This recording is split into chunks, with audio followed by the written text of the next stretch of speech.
Chapter 471. Yesterday, I typed the one-armed sister's surname incorrectly. My original surname was Guan, but I had no choice but to follow Su. Here, I deeply apologize. P.S. This book is very easy to buy.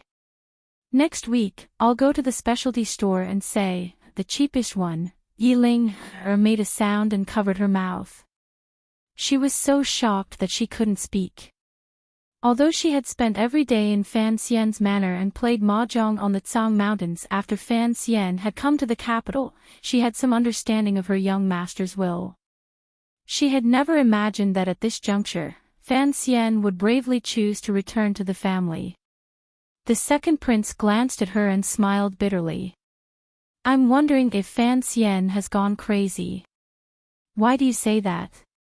A glimmer of doubt flashed through Yilinger's jade-like eyes.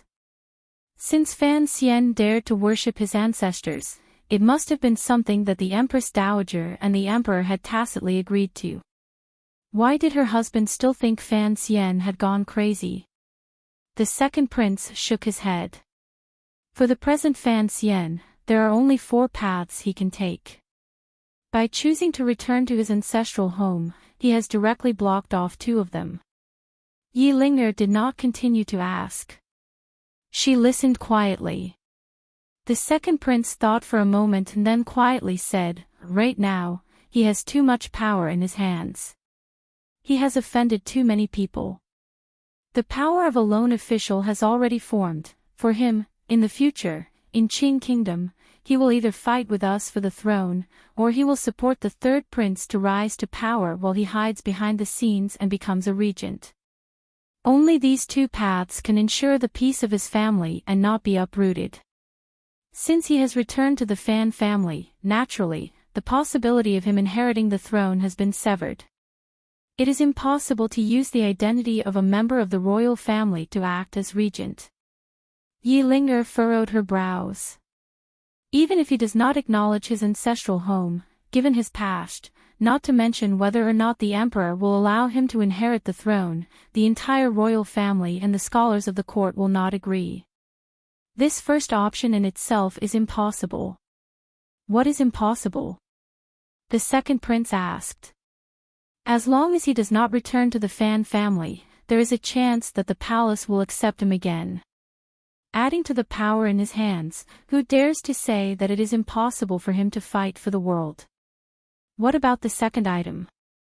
A prince regent might be able to make the nobles in the palace and the royal family military outside the palace remain silent, as long as his surname is Li, but for a powerful official with the surname Fan to threaten the emperor and order the feudal vassals, that is, impossible. The second prince calmly said, that is why Fan Xian's return today directly cut off the 2 paths he mentioned earlier. I don't understand what exactly he is thinking. What are the other 2 paths? Yilinger looked at the strange expression on the prince's face and suddenly felt a chill in her heart. The second prince paused for a moment and then said, in the future, after father passes away, regardless of who ascends to the throne, I'm afraid they will carry out a great purge of Fan Xian and the Fan clan. If they don't purge, no one has the confidence to completely control the situation. These were the words the second prince had said to Fan Xian in Baoyue brothel. He had always thought that Fan Xian would gradually integrate into the royal family and fight for a position on the surface. Regardless of whether Fan Xian fought for the dragon chair himself or helped the third prince, they were both possible paths. Given Fan Xian's present strength, as well as the old people he influenced in front of and behind of him, no newly ascended emperor would be able to safely watch him live. Thus, many years from now, Fan Xian will only have 2 paths he can take. The second prince furrowed his brows tightly and could not understand it no matter how he thought about it. Otherwise, he will wait helplessly and have his entire clan executed, just like the Yi family in the past. He paused and then said tiredly, otherwise, he will use the power in his hands to rebel and leave the country. He began to laugh self-mockingly. Of course, the power in his hands is all paper. He won't be able to raise much of a storm. Father is a cautious person. If Fan Xian doesn't have an army in his hands, he will never be able to truly become a marquis. Yi Ling'er was startled and carefully savored these words he said. She realized that if the situation really continued to develop like this, her teacher would indeed not have a good end. Her little face swelled slightly and she said, "You've forgotten a possibility. If the third prince really does inherit the throne in the future, given his teacher-student relationship with Fan Xian, he may not necessarily let things happen to an irreversible state." The second prince smiled. "I've also said this to Fan Xian. Third brother is still young, but I've watched him grow up. This kid is not easy to deal with. Furthermore, at what position, you have to consider the level of affairs. Sometimes, it's not something you or I can stop doing just because we don't want to." He calmly said, "Furthermore, don't forget, the crown prince is the true successor." Many people seem to have forgotten this matter because of his calmness, but I believe that Fan Xian will not forget.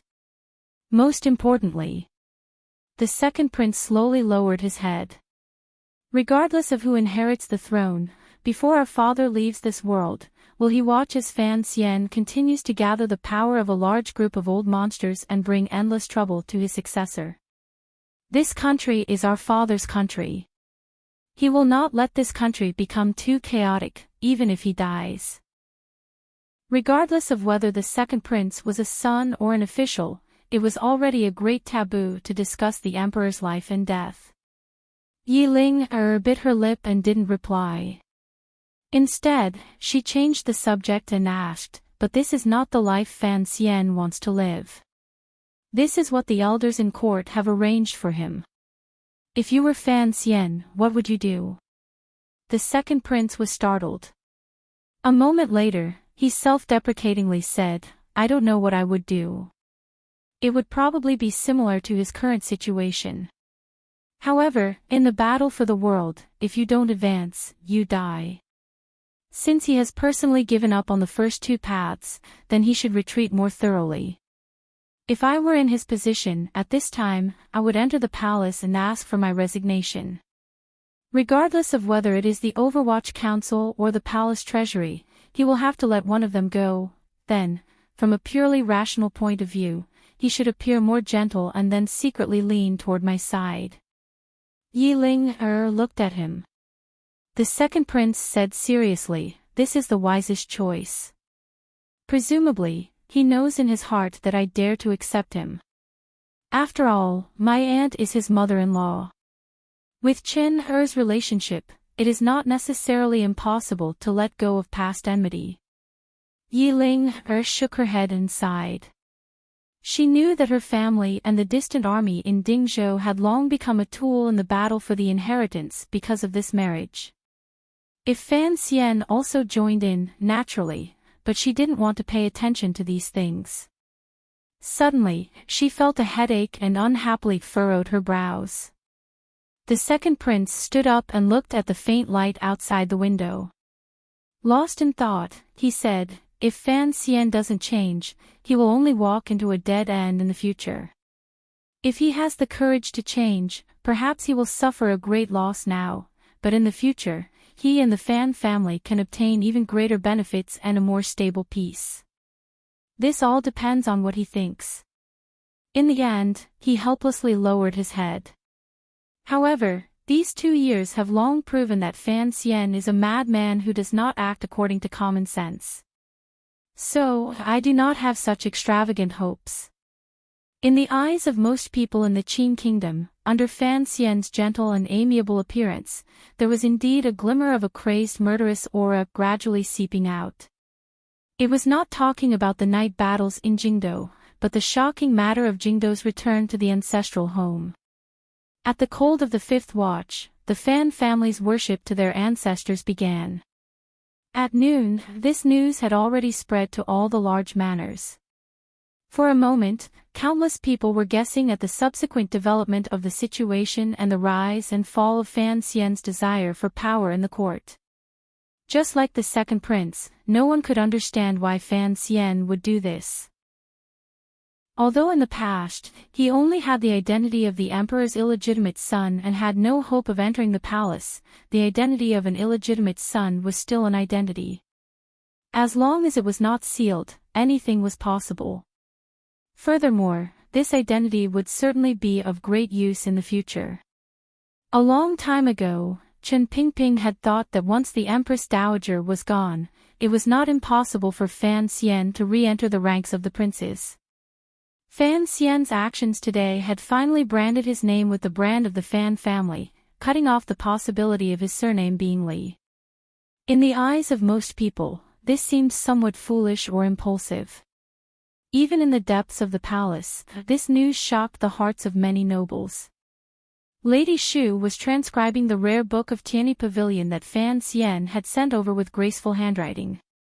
Listening to the palace maid's report, she shook her head somewhat sullenly. Lady Ning was in her small courtyard practicing her swordsmanship around a tree. After hearing the news, her face lit up and she praised Fan Xian for having a backbone. In Shufang Palace, Yi Guipin was watching the third prince practice his calligraphy. Hearing Xing Er's quiet words, she smiled slightly and said nothing. She only looked at her son with a complicated expression. After a while, she pulled her son behind the curtain and quietly told him the biggest news of the day in Jingdou. She spoke very seriously and solemnly. The third prince was startled. At such a young age, he immediately understood many things. His teacher had returned to the family, to a large extent, for his sake. Finally, Yi Guipin said seriously, "Ping, you must firmly remember everything that Master Fan has done for you.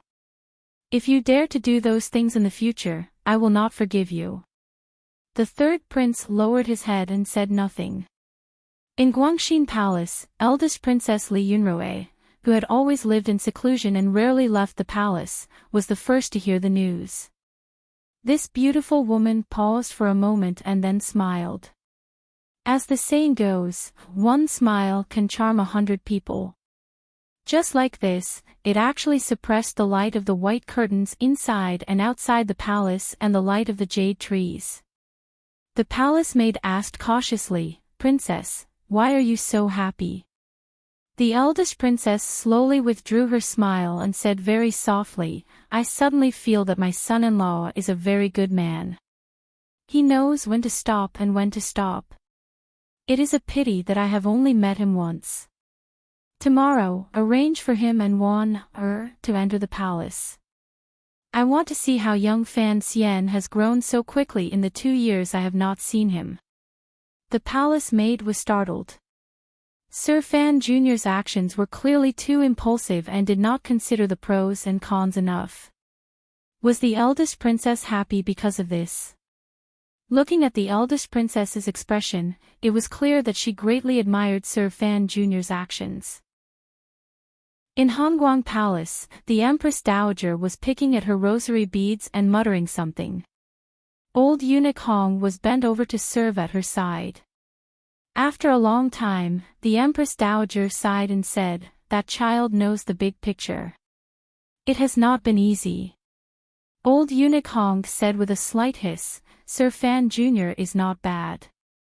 In the quiet and secluded little building at the back of the royal palace, the Qing emperor, dressed in a yellow robe, held his hands behind his back. He looked at the yellow-clothed woman in the painting in a daze. A moment later, he quietly said, "Our son is indeed more like you. He is very proud. It is not that I don't want him to come back, it is just that he doesn't want to come back. The surname Fan is good. Back then, you and Ida used to call each other brother and sister. Just take it as following your mother's surname." A cold winter breeze blew in through the building and made the painting flutter slightly. The beautiful face of the yellow-clothed woman in the painting twisted slightly. It was as if a mocking smile rose to the corners of her lips. It was as if she was mocking the emperor's words. On the afternoon of the first day of the new year, Fan Xian sat in the carriage heading toward King Jing's manor. This was an old custom between the Fan Manor and King Jing's manor for many years. After the new year, there had to be a day chosen for the people of the two manors to gather together. Fan Xian had been away from Danzhou for 3 years and had long gotten used to the strange, intimate relationship between his family and King Jing's manor. Although Hongqing had been miserably grounded for a year because of Fan Xian's good work, Fan Xian knew that this was actually King Jing's ruthless decision to prevent his manor from being dragged into the fight for the throne.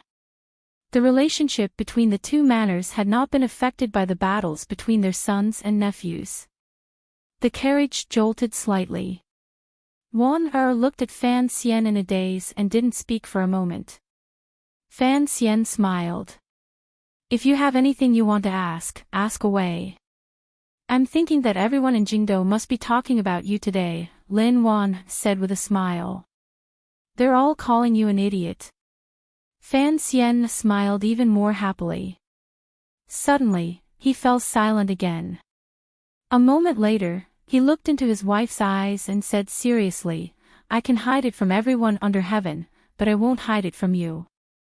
Lin Wan smiled slightly and looked into her husband's eyes. Fan Xian calmly said, in reality, the reason is very simple. There are only 2 reasons. First, I have always thought of myself as Fan Xian. I was raised by my grandmother from a young age. I will not accept any other surname. I have always been willing to return to my ancestral home and worship my ancestors, so I will do it. Lin Wan gently leaned against his arm and felt that his breath was very warm and pure. Second, regardless of whether it was openly supporting the third prince in Jiangnan, killing in all directions in Jingdou, or returning to my ancestral home today, I am showing my determination. Fan Xian lowered his head and glanced at Wan Er's round face. Warmly, he said, Danbua shows one's determination. If one wants to go far, one must show one's determination. What determination? Who are you showing it to? Fan Xian was silent. He thought of the conversation he had with the emperor in the royal palace. Duke of Danbua, I don't want to be the emperor, he calmly said. Of course, it is for the emperor to see. Lin Wan glanced at him worriedly. Although she didn't say anything, Fan Xian knew that she had long seen the future. It was possible that he and the Fan Manor would face a disaster of destruction.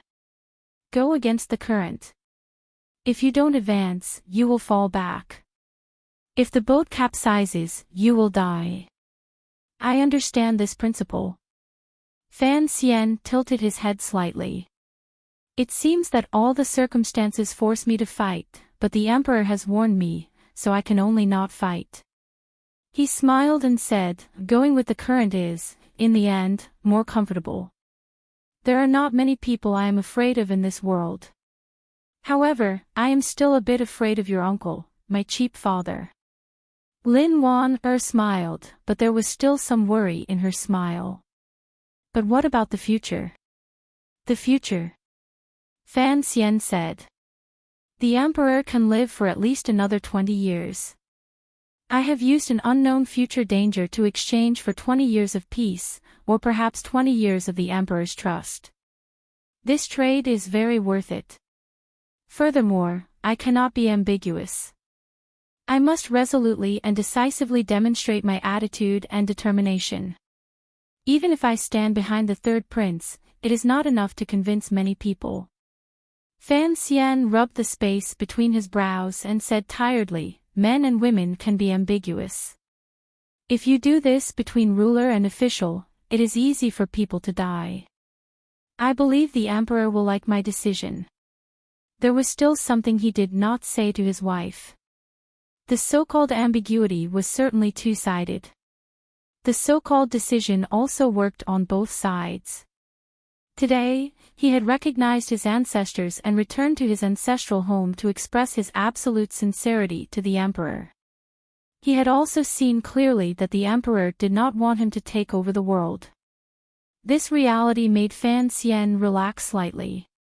After relaxing, there was a sliver of deep worry. The worry was not in the present. Instead, it was in the past. Just as Chen Pingping had confirmed that night, Fan Xian finally confirmed that the emperor had an illness and a heart disease. The carriage stopped in front of King Jing's manor. There were already all kinds of servants waiting outside, welcoming the honored guests from Fan Manor into the manor. Fan Xian led Wan Er and followed behind his father and Lady Lu In. Looking around, the scenery in the manor was the same as before. However, the white gauze on the other side of the lake was not up. Thinking about it, it was winter. How could there be gauze to block out the light? However, Fan Xian tilted his head to look at the gentle Wan Er beside him. He still thought of the time when he first fell in love. A slightly old, angry, joyful, and complicated voice rang out, pulling Fan Xian out of this rare and brief moment of happiness. "You little dog, you still know to come see me." Chapter 472. Only a few pieces of snow remained on the pavilion on the other side of the lake. They were warmly and thinly divided into countless white pieces. It was as if many patches had been added to the dark pavilion. The snow in Jingdo stopped on the 29th of the 12th lunar month. Within 3 days, the servants in King Jing's manor had long swept all the snow from the grass on this side of the lake. However, the weather was cold, so there were no fresh and tender blades of grass on the grass. There were only white grass that had stiffened after death. Yet, no one took care of it. It appeared rather desolate. Fan Xian followed quietly behind King Jing. They walked into the depths of the garden, but his gaze lingered on King Jing's slightly hunched back. After entering the manor, Minister Fan came out and blocked King Jing's offensive of dirty words. It was lively for a while, but before he even saw Ro Jia and Hongqing, King Jing suddenly suggested that Fan Xian follow him for a walk. Although Fan Xian wasn't sure what the king's intention was with this suggestion, seeing his father secretly nod his head, he let him go. Along the way, there wasn't much scenery in the garden. Even the vegetable fields that King Jing served day and night were just a few pools of mud. King Jing walked in front and didn't speak, so Fan Xian could only follow in silence. As he examined the king's back, his thoughts had long floated elsewhere. This king was not normal. The history books had seen this kind of self-restrained and even self-defiling absurd kings. However, it was rare to see a noble like King Jing who did it so straightforwardly and truly had no desire for power. Particularly with his old appearance, no one knew what kind of mental blow he had experienced in the past. The two of them stopped by the vegetable fields. King Jing said in a raspy voice, "The first time I saw you, it was in this vegetable garden." Fan Xian thought of that poetry gathering and how he was always a guest in the sorrowful autumn.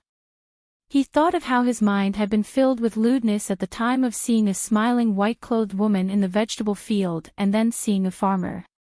He couldn't resist laughing and replied, "You always like to tease the younger generation." "I'm not the only one who grows vegetables in the capital," King Jing said. Fan Xian was startled, thinking that this was not nonsense. Although Jingdo was wealthy, there were still many poor commoners. It was common for these commoners to grow vegetables under the walls of their courtyards to supplement their daily diet. But since King Jing had said so, he naturally had his reasons, so Fan Xian listened quietly. That old guy from the Qin family also likes to grow vegetables, but he only grows cabbages and carrots. King Jing said with a hint of mockery, "Soldiers only know how to fill their stomachs.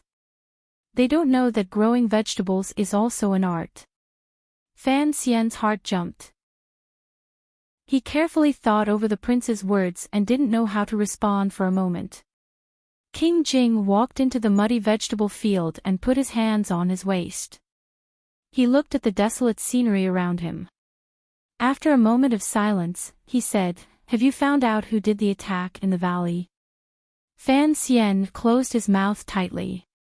Of course, he knew that the attack in the valley had been single-handedly arranged by the old killing god of the military, the old Qin master. The problem was, this was presently Qin Kingdom's biggest secret. Other than Qin Pingping and himself, presumably not many people knew. King Jing had first talked about the old Qin master growing vegetables, and now he was talking about the attack in the valley. Was he hinting at something? But King Jing often did not ask about political affairs and did not have any deep connections with the civil and military officials of the court. What right did he have to say that the attack in the valley was done by the old Qin family? However, King Jing did not say anything, so Fan Xian did not know if his guess was correct. Furthermore, he could not tell the other party about the Qin family because it involved the deepest of secrets. He could only smile bitterly and say, "The court has been investigating this entire time, and the council is also investigating. We only know that it has something to do with the military. However, the witness is already dead. There are no clues at all." King Jing turned his head to glance at him as if surprised by his indifference. He thought that the kid did not understand his meaning. He huffed angrily and said, "Idiot." Fan Xian smiled bitterly and thought to himself, in this kind of matter, couldn't he pretend to be stupid? The city guarding crossbow is the Yi family's. King Jing stared into Fan Xian's eyes. "But don't forget about the Qin family." The prince's words were too direct. Fan Xian couldn't pretend anymore even if he wanted to. Other than the suspicion in his heart, he was also particularly moved. This old man was too good to him. He furrowed his brows and said, "I have no enmity with the Qin family." The prince huffed and didn't continue to say anything. Lifting his feet, he walked out of the mud vegetable patch and headed deeper into the garden. Fan Xian looked at his back and vaguely guessed something. The reason the prince dared to guess that the Qin family would act was certainly because of what happened back then. However, the connection between the Qin family and the Taiping courtyard murder case was a secret that even his father did not know. Even Qin Pingping had only found out after a dozen years of investigation. How did the prince know? Thinking of this, hot blood surged in Fan Xian's heart. He didn't care anymore. He caught up and grabbed King Jing's sleeve. King Jing started and slowly turned his head. Fan Xian looked at him and said sincerely, "What exactly happened back then? Why did no one under heaven know that the Qin family was involved? Why was this matter not brought to light when Jingdo bled that night?" "You ask too many questions," King Jing sighed and said. "Although I'm just an idle king who doesn't do proper work, you have to remember that I'm still a member of the royal family. As for why I know what the two old fellows behind you don't know, the reason is very simple. It's because I was still young back then, and I was still with my mother." The corners of the prince's brows twitched. He revealed a mischievous smile. "I was young and always liked to hide and seek everywhere. So, sometimes it was easy to overhear things. As for what I overheard, no one else knows in all these years." Fan Xian forced a smile and stopped. The prince's willingness to point out the Qin family was already a sign of unusual love for him. However, if that matter involved the Empress Dowager, who was the prince's own mother, how could he continue? Yunrui was young at the time. This matter had nothing to do with her. King Jing was silent for a moment and then suddenly said, "I still want to make this clear to you. You've followed Fan Jian and the Overwatch Council since you were young and learned a lot. However, there are many things that have also become laughable." At this moment, the old and the young stood on the cold ridge of the field. Not far away was the wall of King Jing's manor. Outside the wall was the unchanging and bleak sky of Jingdo. Fan Xian listened to the prince's words beside him and felt incomparably warm in his heart. What matter? Regardless of whether it is Qin Pingping, that old dog, or your father, they are both masters of scheming. Thus, they always like to make things very complicated. Most importantly, they don't trust anyone, and the one they trust the least is each other. King Jing smiled coldly. This is the stupidest thing. Chen Pingping even suspected Yunrui in the past. He didn't think about how old Yunrui was at that time. Fan Xian forced a smile. The mutual suspicion and wariness between his father and Chen Pingping had existed ever since his mother's death and had grown deeper and deeper. It had only improved after he had entered the capital. I've swallowed the matter of the old Qin family for so long. Today, I'm telling you not for you to take revenge, King Jing said calmly. King Jing calmly said, I just feel that you have offended the military enough. Our Qin kingdom has always been founded on the military. If you don't know who your true enemy in the military is, I am worried that you will die casually. King Jing said the words, casually, very seriously. He didn't want anyone else to die casually like this anymore. Fan Xian bowed to the ground and then straightened his body. He asked the question he cared about the most. Sir, why are you so good to me? Hearing these words, King Jing suddenly froze. After a long time, he suddenly laughed. His laughter grew louder and louder, sharper and more mournful. He laughed until his stomach hurt. He squatted on the ridge of the field and held his abdomen, unable to raise his head for a moment. Fan Xian's mind was in a mess. He stood woodenly to the side and looked at the prince beside him. He looked at the white hair on his head that did not match his actual age fluttering in the cold wind. He looked at the tears squeezed out of the corners of his eyes because of his smile. After a long time, King Jing straightened his body and furrowed his brows in thought. He then said, I also don't know. He then walked down the ridge of the field. Fan Xian continued to follow silently behind him. The emperor and I were both raised by my mother, King Jing said calmly. His face had long recovered its usual weathered calmness. At that time, King Cheng's manner was not very eye-catching. It didn't have much status in Jingdo, so my brother and I could still play around. Your father followed us every day. Additionally, there was Chen Pingping, the study companion that the palace had invited. The four of us mingled together every day. I was the youngest, so I was the most bullied. Later, my brother and Chen Pingping went to my mother's old home in Danzhou to play. After they came back, they happily said that they had met an interesting girl there. King Jing smiled. Not long after, that girl arrived in Jingdo and found King Cheng's manor. Fan Xian also smiled. That was my mother. Yes. King Jing leisurely thought about the past. I remember when I was young, I pestered your mother every day to play. Yes, at the time, I called her sister Yezi. Your mother loved me very much, so my brother could not let Chen Pingping bully me anymore. This was very good. The old and the young talked as they walked. In a moment, they had arrived outside a study. Although Fan Xian wanted to listen more to King Jing talk about the past, he still put his attention on the study because it was clear that few people came to this study. King Jing liked to grow vegetables and did not like to read. King Jing pushed open the door and entered. In a raspy voice, he said, Sit. Fan Xian did not brush away the dust on the seat and sat down calmly. King Jing rummaged through the bookcase for a while and finally found a thick book. He handed it to Fan Xian and said, Read. Fan Xian accepted it with both hands.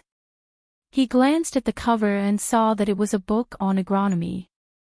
He couldn't help glancing at King Jing gloomily.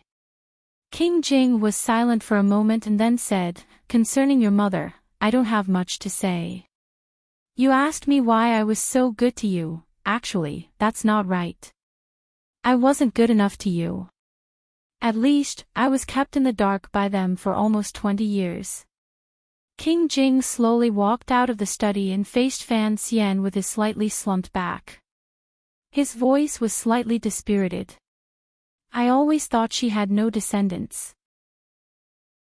Fan Xian sat on the dusty chair and casually flipped through the thick book on agronomy.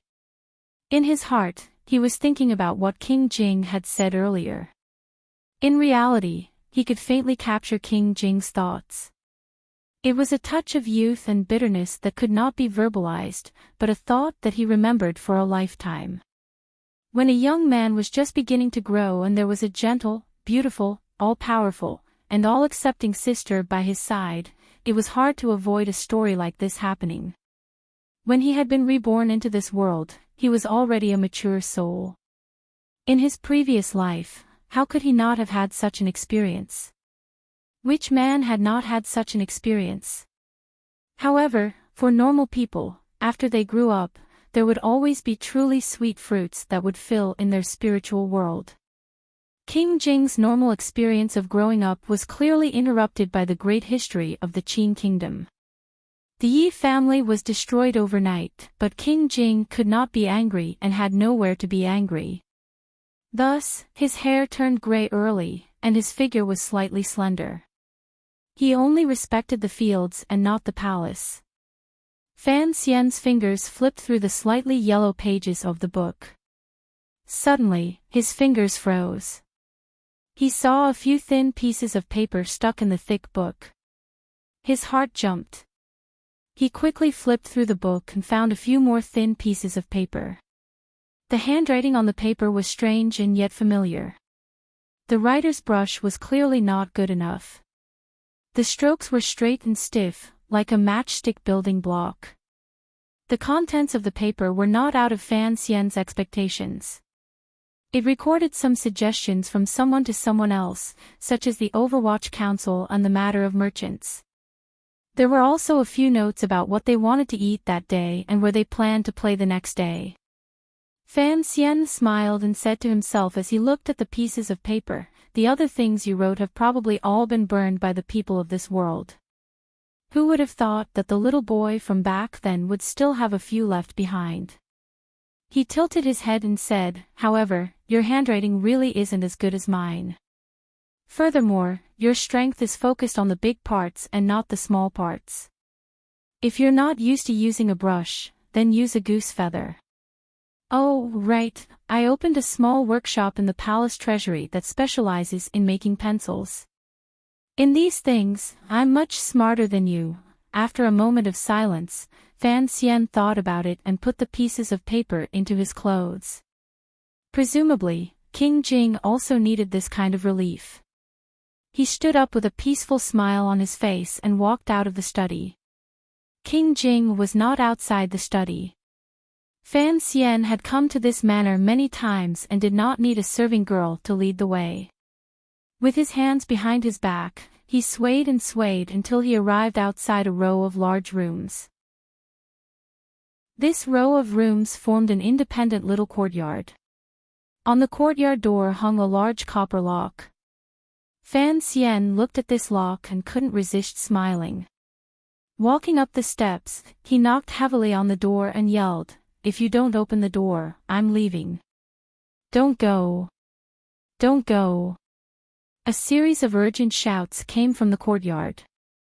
Someone quickly ran over. The large wooden door made a thud. That person must have hit the door. From this, one could imagine the person's urgency. The door opened a small crack. Fan Xian narrowed his eyes and looked in. He couldn't help but jump in fright. He found that there was also an eye looking out from the other side. There were clearly a few patches of eye wax at the corners of the person's eyes. His hair was messy, and he looked extremely haggard. "Damn it!" Fan Xian spat. "You're the ghost." Locked in the room, Crown Prince Jing, Li Hongqing, let loose a torrent of abuse. "Hurry up and fish me out." Fan Xian saw that he was truly pitiful and couldn't help but sigh. However, before he could finish sighing, he laughed again and scolded, "His Highness locked you up. How am I supposed to fish you out? Go plead for mercy for the old man." Li Hongqing was about to go crazy from being locked up. It wasn't easy to see someone who wasn't afraid of his father. How could he let it go? He scolded, "You kid, do you have any conscience?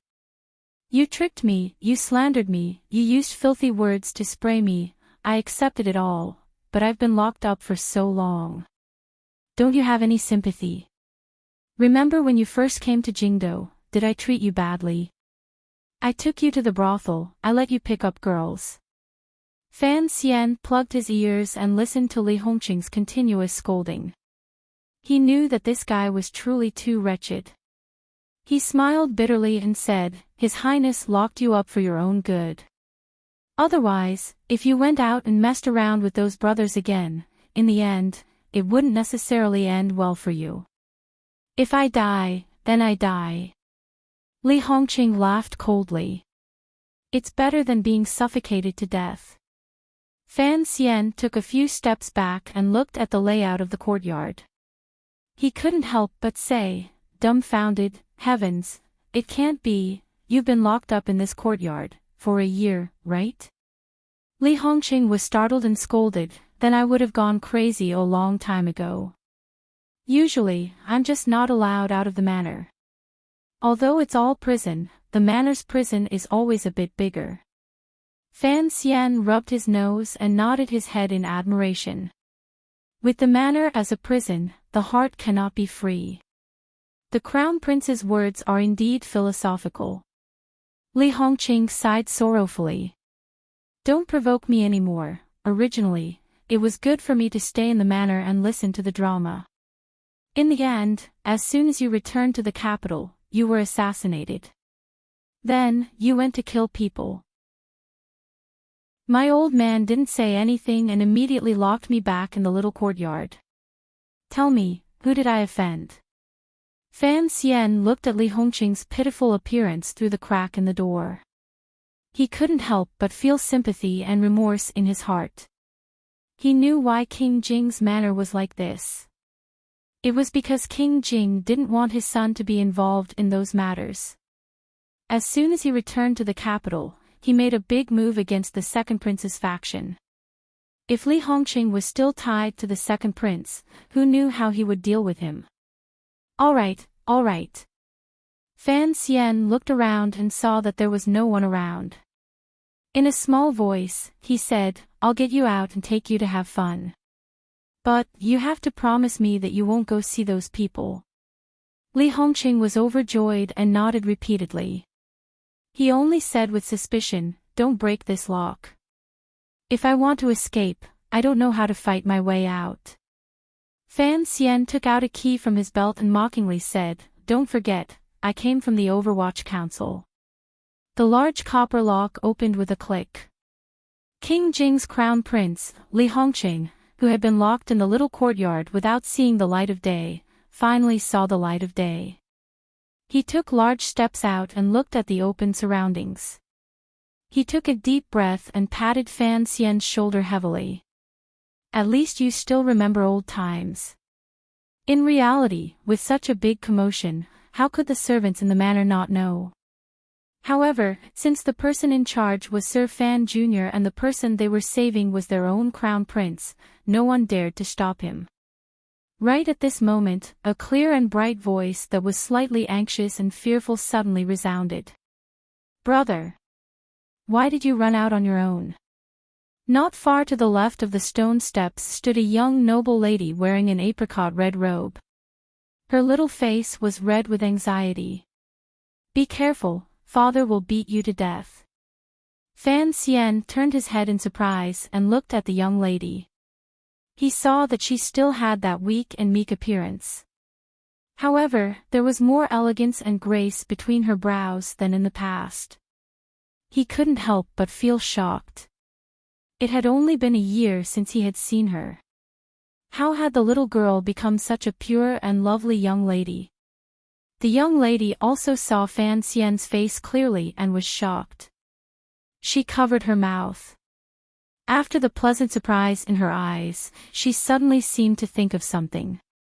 Immediately, a thread of mist formed in her eyes and she looked like she was about to cry. Fan Xian's heart was filled with fear.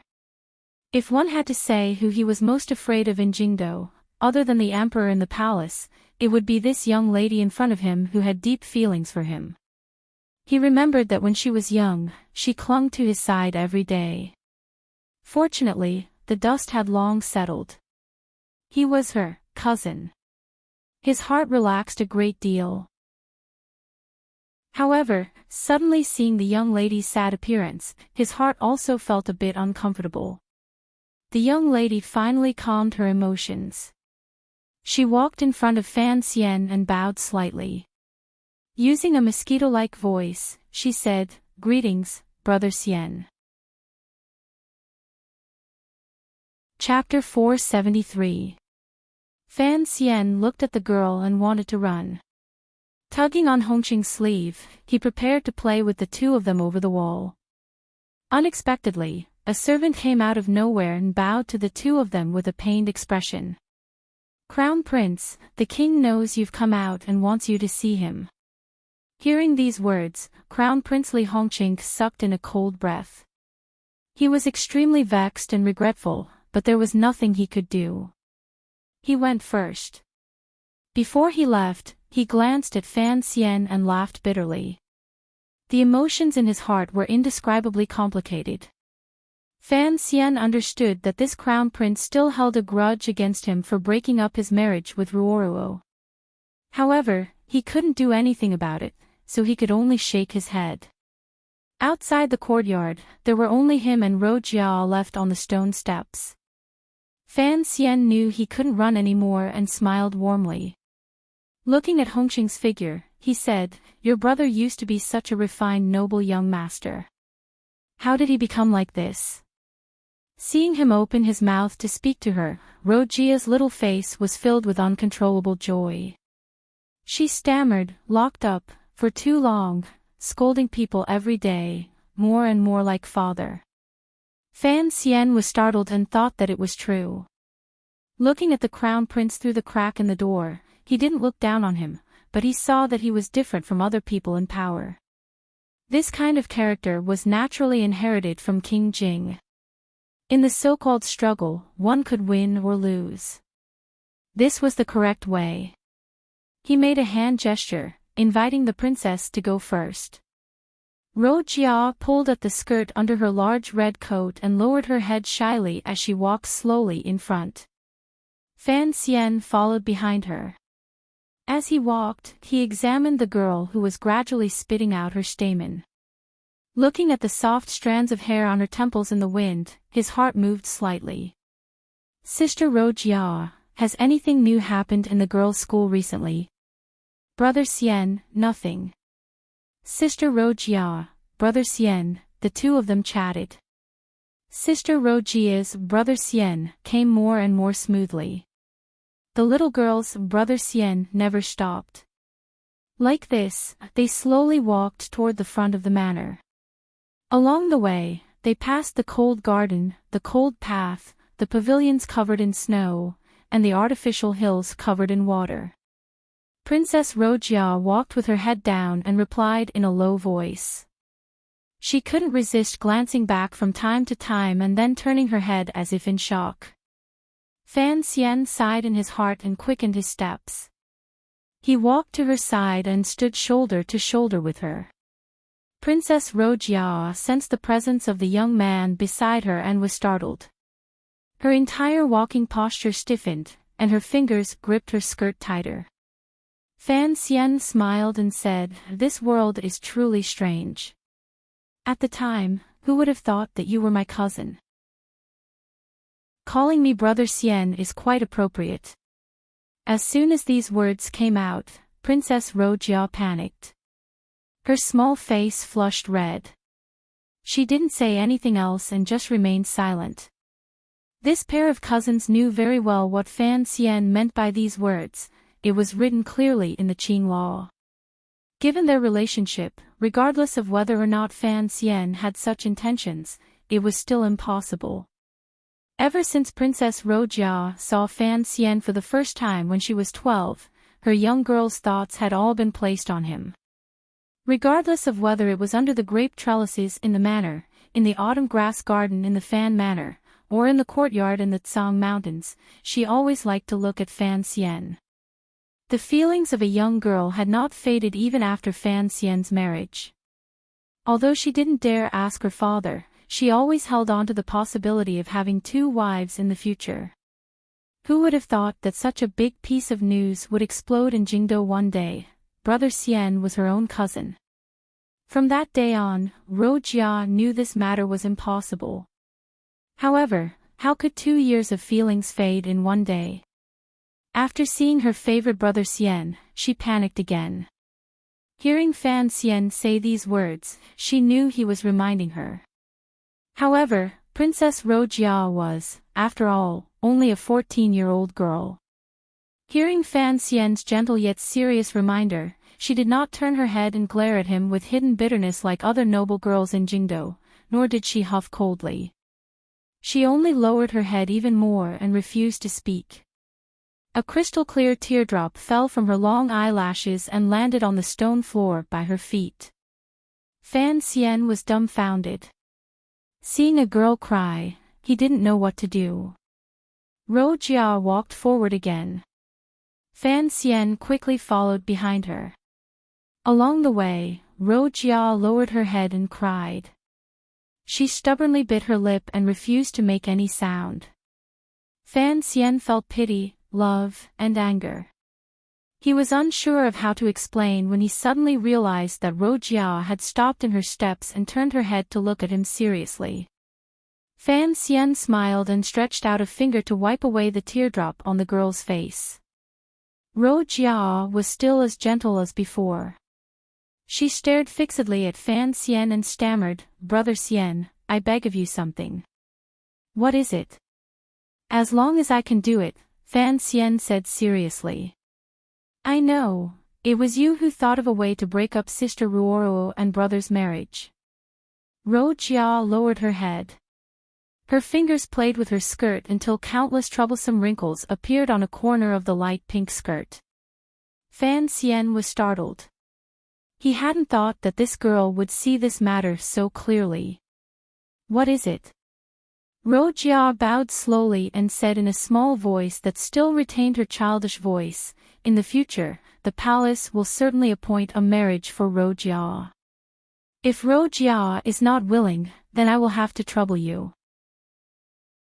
The marriages between the nobles in Jingdo involved too many political transactions. Fan Xian's marriage and Ruoro's unfinished marriage were all like this.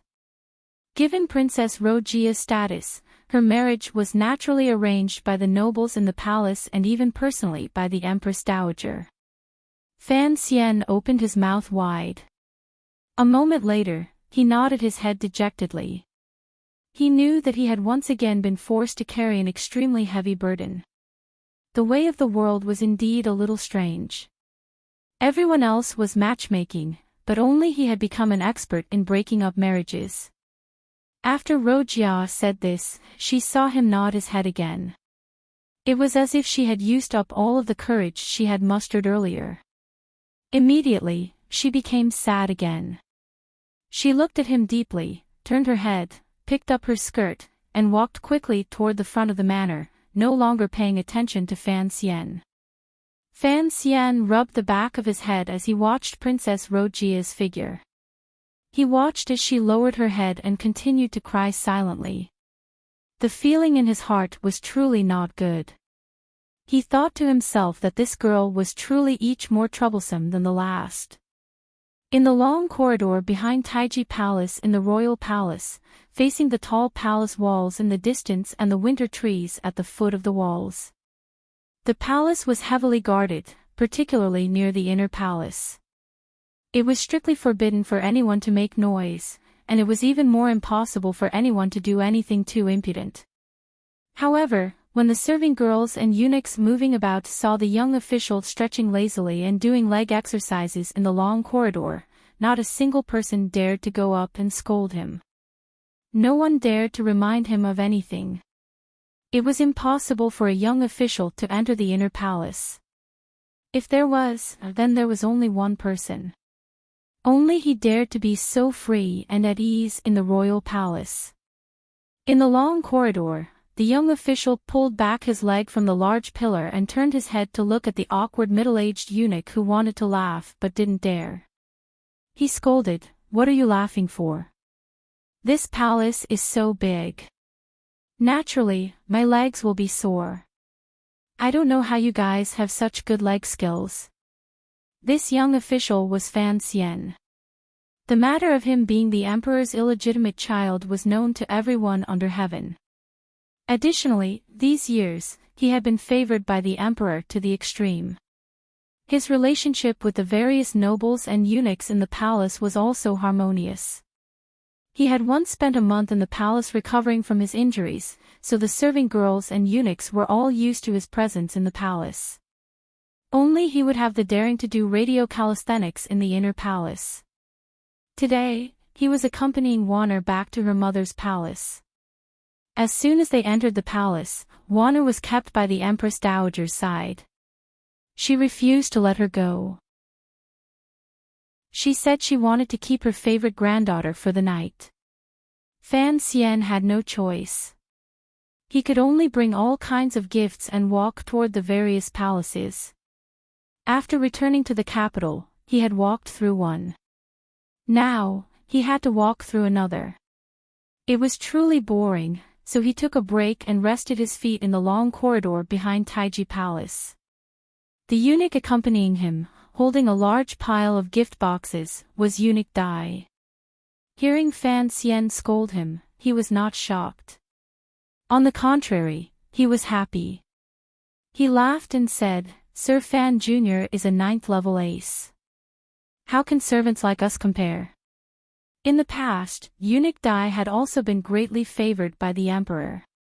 Although he was a member of Lady Shu's palace and was in charge of the important tasks of announcing edicts to various manors, because of his relationship with his nephew and because he was involved in the struggle between Fan Xian and the second prince, he was given an idle position. Later, because of the assassination attempt in the Hanging Temple, he was forced into a corner.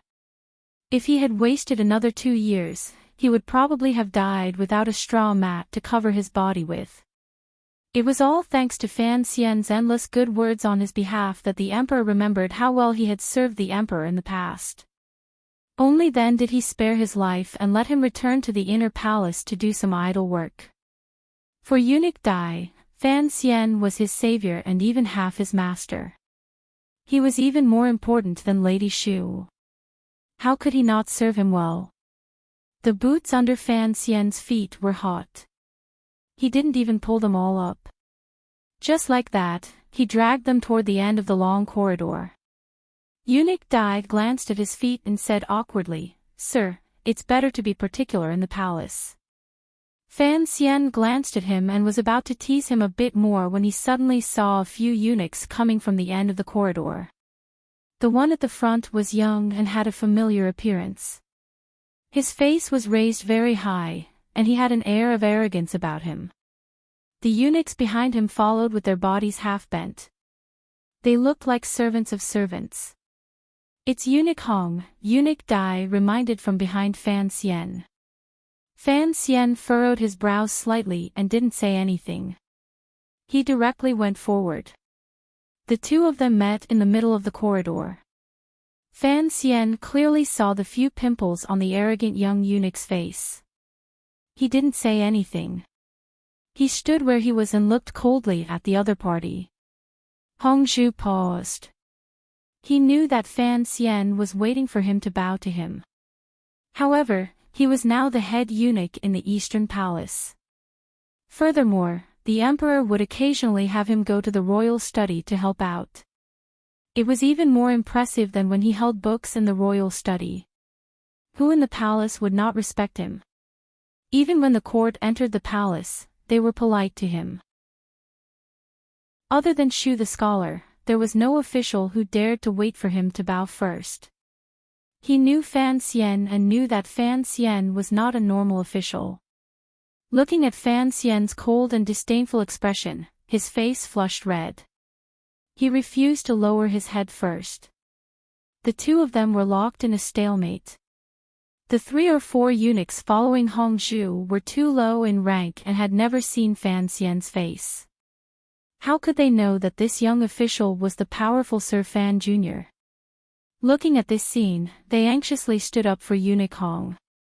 In a sharp voice, they said, "Sir, why are you wandering around in the restricted palace?" Eunuch Dai hid behind Fan Xian and snickered. He had long lost the position he once had. In the palace, he was bullied badly by Hong Zhu and the others. Seeing that these idiots were going to offend Fan Xian, he was unspeakably happy. He was about to say something when Fan Xian waved his hand to stop him. Fan Xian smiled slightly and looked at the eunuchs behind Hong Zhu. Amused, he said, "You haven't been in the palace for long, right? There aren't many people in the palace who don't recognize me. I'm not wandering around. I'm just going to Shufang Palace to see the emperor." Indeed, it was a few eunuchs who hadn't been in the palace for long. They didn't understand the meaning in these words. They straightened their necks and said, "How dare you? Where is Shufang Palace? Why are you stopping in this long corridor? Be careful that Eunuch Hong calls the guards to throw you out."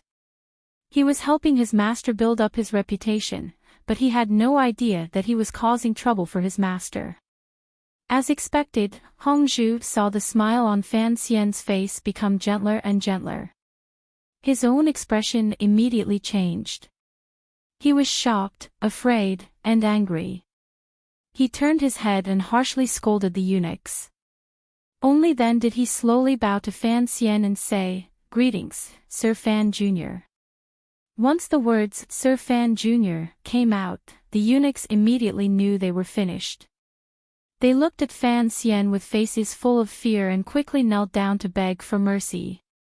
Fan Xian couldn't be bothered to look at the eunuchs.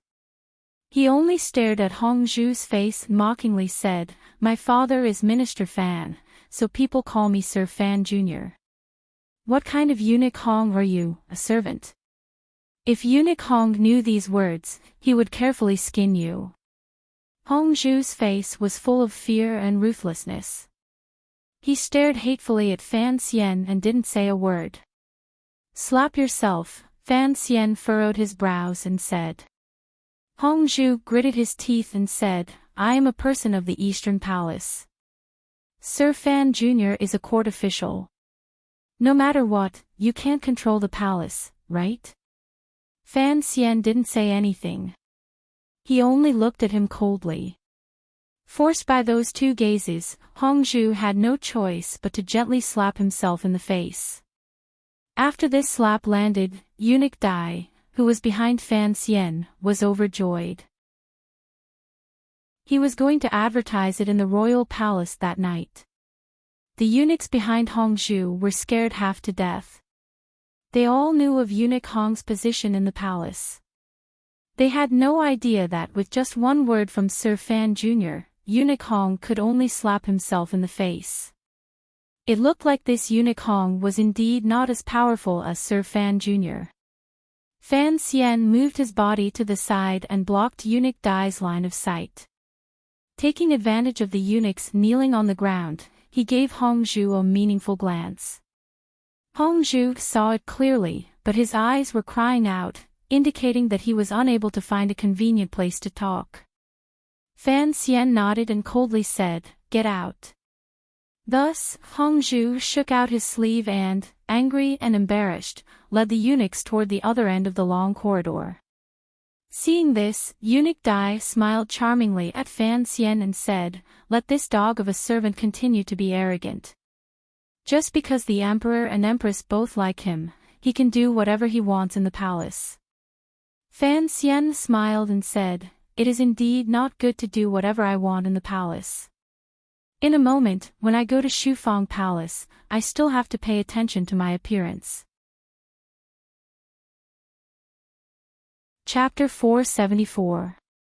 In Shufang Palace, Yi Guipin was beaming with joy as she watched the two people at the desk. Fan Xian was watching Li Qingping copy a book. Not many people in the palace cared about the contents of the book. The key was in the word watch, and the key was in the teacher-student relationship between Fan Xian and Li Qingping. Pin was not a shrewd and calculative noblewoman. On the contrary, in this dark and gloomy royal palace, she had always maintained the carefree and open-mindedness of a virgin. Because of her purity and truth, she was favored by the emperor and gave birth to the third prince.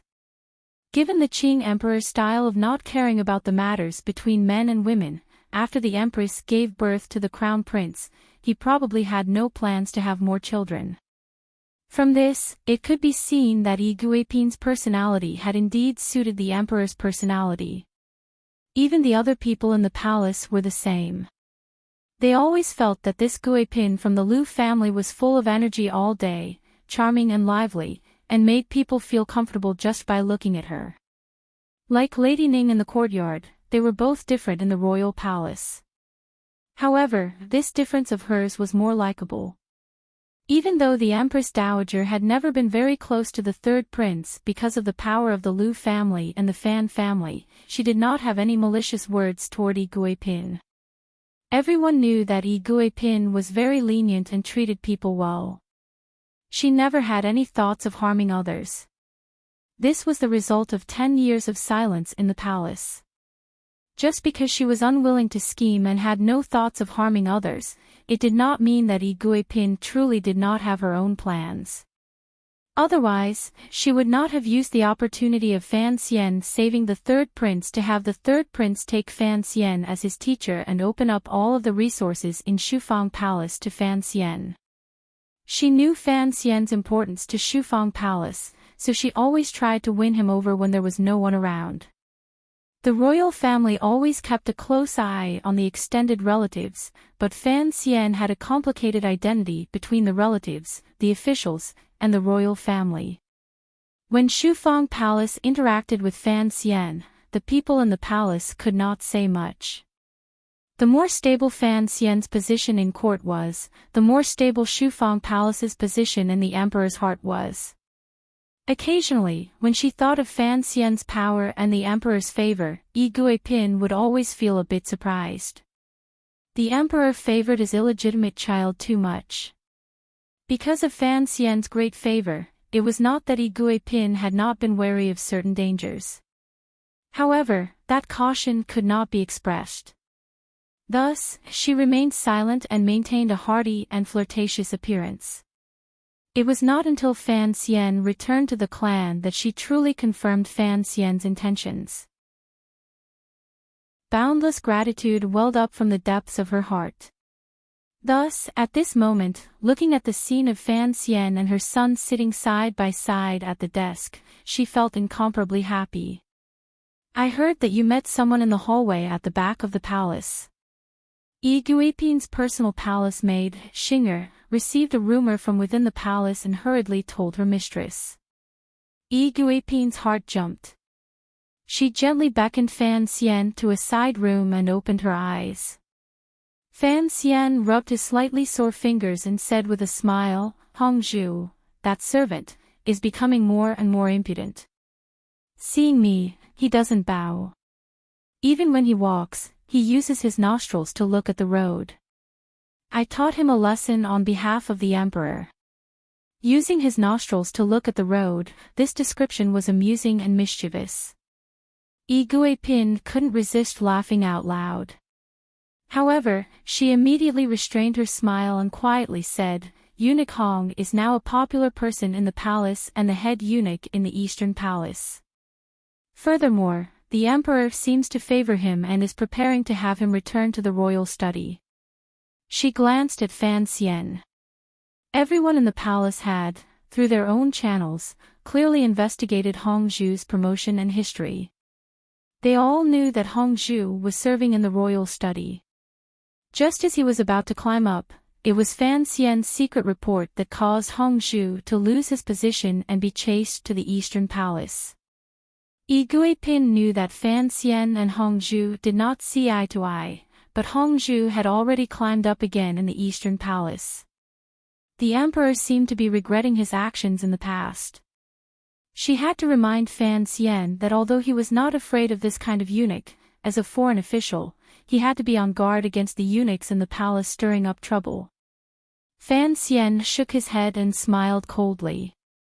How can it be so easy for such a servant who allows his brother to forcefully take over the people's property to return to the royal study? She thought for a moment and then said in a soft voice, "Why bother with a servant? If he truly returns to the royal study, the hatred between the two sides will deepen. I'm afraid it will be inconvenient. Besides, there are rumors in the palace that this eunuch Hong is related to you. After all, your identity is a court official. Eunuchs in Qing Kingdom never had much status. Ever since the founding of the country, it had been strictly forbidden for eunuchs to interfere with government affairs. Light offenders would be expelled from the palace. Heavy offenders would be beaten to death on the spot. However, in the decades since the founding of the country, there had always been one or two exceptions. Old eunuch Hong, who was always resting outside Hongguang Palace, was such a special person. No one knew how many years this old eunuch had stayed in the palace. He was deeply trusted by the Empress Dowager and the Emperor. Furthermore, he was a mysterious and powerful figure. If Hong Zhu was really related to old eunuch Hong, Fan Xian would probably be wary of him. However, Fan Xian knew the reason behind this and couldn't resist smiling. He could not tell Yi Guipin, so he could only smile and say, "Aunt, don't worry. I know what I'm doing." Yi Guipin saw that he did not care and couldn't resist saying a few more words of advice. Seeing that it had no effect, she angrily went into the back of the room, too lazy to continue talking to this stubborn child. Fan Xian moved closer to the third prince's table and said a few more words. He then left Shufang Palace under the third prince's reluctant gaze. Wan Er was going to stay the night in the Empress Dowager's Hongguang Palace. No one knew how many days she would stay. Fan Xian and his wife entered the palace, but only one of them had to go back. Walking through the long and gloomy doorway of the Gate of Divine Marshal, he was alone. Looking at the blurry shadow behind him, he felt very unhappy. On one hand, he felt that Wan Er was indeed very favored in the royal family. On the other hand, he was silently cursing. That old woman only knew about the love between grandfather and granddaughter. She had never thought that he and his wife would be reunited after a long time. He walked out of the palace with a face full of displeasure.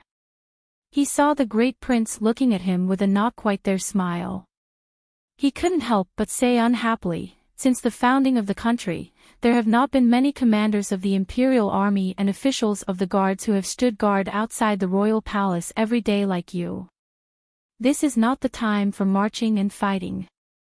This is a time of peace. Who are you waiting to see make a fool of yourself by standing guard outside the palace? The great prince's smile disappeared. He huffed coldly and said, "What joke do you have to see? Do you think Chen will lose face if she doesn't return with you? Don't forget, my sister grew up in the palace. You seem to have long forgotten this." After Fan Xian returned to the capital, he had seen the great prince a few times. However, there were always outsiders beside him, so it was difficult to speak of personal matters. Although the two brothers had long formed an alliance that did not need to be spoken of under Chen Pingping and Lady Ning's intimate care, the great prince's position was different. He was the elder brother of all the princes. He did not want to see the crown prince and the second prince be played step by Fan Xian until they became depressed. Thus, there was still some distance between the two of them. "I won't talk much with you today. I have to hurry back to the manor to do some business."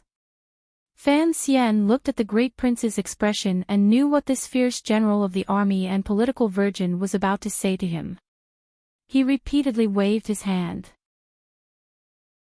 The great prince scolded in a heavy voice, "I don't plan on lecturing you about Qin Er's matter today. However, what exactly are you going to do with that woman in the north?" Fan Xian was startled. Only now did he know that it was another family matter. He couldn't help smiling bitterly and saying, "I say, Your Highness, this is my family matter. Since Juan has married me, there is no need for you to worry about it. At the beginning, he had been slightly jealous of the intimacy between the great prince and Juan. Now that he had the opportunity, he coldly retaliated. The great prince was furious. He forcefully suppressed his anger and said, "Who has the patience to care about you?" However, Wang Fei said that you still haven't come to my manor after the new year. She had me come to ask you if you aren't planning on coming. Wang Fei was the great princess of northern Qi that Fan Xian had personally escorted to the south. Fan Xian rubbed his head and said, "Naturally, I have to go to your manor. It will probably be the day after tomorrow." Seeing that he had agreed, the great prince nodded and didn't pay him any more attention. Fan Xian suddenly thought of something and said, "I'll also bring Hongqing." The great prince was slightly surprised and glanced at him, thinking, "Wasn't Hongqing grounded because of you?" Fan Xian didn't explain. He only furrowed his brows and said, "Speaking of which, do you still want that manor in Yangtsong Alley? She is a proper Hu tribe princess. You can't just leave her in that courtyard to rot, right?" The great prince choked and couldn't speak for a moment. Fan Xian looked at this scene and confirmed that when the Western Expedition Army was on their way back to the capital, this great prince must have had countless stories with the Hu tribe princess, Ma Suasua.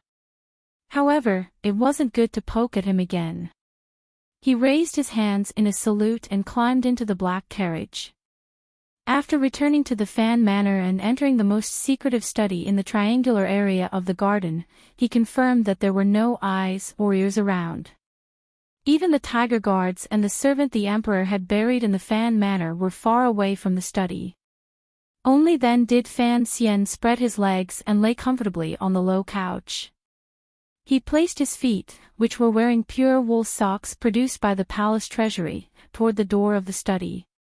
He relaxed and let the steam rise, making his sore feet happy. The pair of boots was placed under the couch. The slip of paper was already in his hand. No one knew about his relationship with Hongzhu. Not even Chen Pingping and his father knew. Even Su Wenmao, who had personally handled the Yingzhou matter, did not know that he was avenging Hongzhu.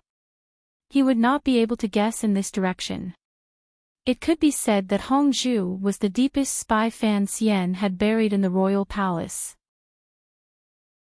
Because of this, the two sides did not dare to take the risk of establishing a regular intelligence system. It would be difficult for any news Hongzhu had to send out of the palace. Of course, the normal news in the royal palace was handled by a few eunuchs that Yi Guipin and Fan Xian were on good terms with, so there was no need to worry about ears and eyes being blocked. Since Hongzhu had taken the risk to send him news, then this news was worth paying attention to. Furthermore, the glimmer of fear he had seen when he entered the palace before the new year made Fan Xian even more curious about the contents of this slip of paper. Fan Xian looked at the slip of paper and involuntarily narrowed his eyes. When he read to the end, he could not suppress the shock in his heart and directly sat up on the couch. When he began to read this slip of paper, he did not think much of it. He felt that Hongzhu was taking too much of a risk. As he read to the end, he finally understood the meaning hidden in Hongzhu's words. He was so frightened that he could no longer lie down. What was written on the slip of paper was very simple. The specific names of the people were also used in a secret language that Fan Xian and Hongzhu had discussed at the beginning. Fan Xian understood it very well. The opening paragraph wrote about a strange habit the crown prince had when he went to bed. He always liked to lift up the clothes of the serving girls and concubines and cover their heads, only revealing their naked lower bodies. The handwriting of the second paragraph trembled slightly. It was clear that Hongzhu was also afraid when he wrote it. It said that in the year Fan Xian had left Jingdou, the crown prince's health had gradually improved. His venereal disease seemed to have been cured. However, his habit of going to bed had not changed. Furthermore, A few times when the crown prince was drunk, he could faintly hear him call out the word "Ant" in the moment of ecstasy. Ant. Ant. If it was only limited to these 2 paragraphs, Fan Xian could only use this intelligence report to confirm that the crown prince had endless fantasies about the eldest princess' beautiful appearance and perfect body. Although it was slightly perverted, for Fan Xian, who had experienced countless baptisms of sex in his previous life, it was nothing. What truly scared Fan Xian so much that he jumped up from the couch was the 3rd paragraph in Hongzhu's message. There was only one sentence. He said that in these few months, the crown prince had rarely been close to the serving girls and concubines in the Eastern Palace. Furthermore, he was in good spirits. It was very simple. To a normal person, the last sentence was very meaningless, but it scared Fan Xian quite a bit. Although the words on this piece of paper were taboo, in the eyes of observant people, they would still know who it was talking about.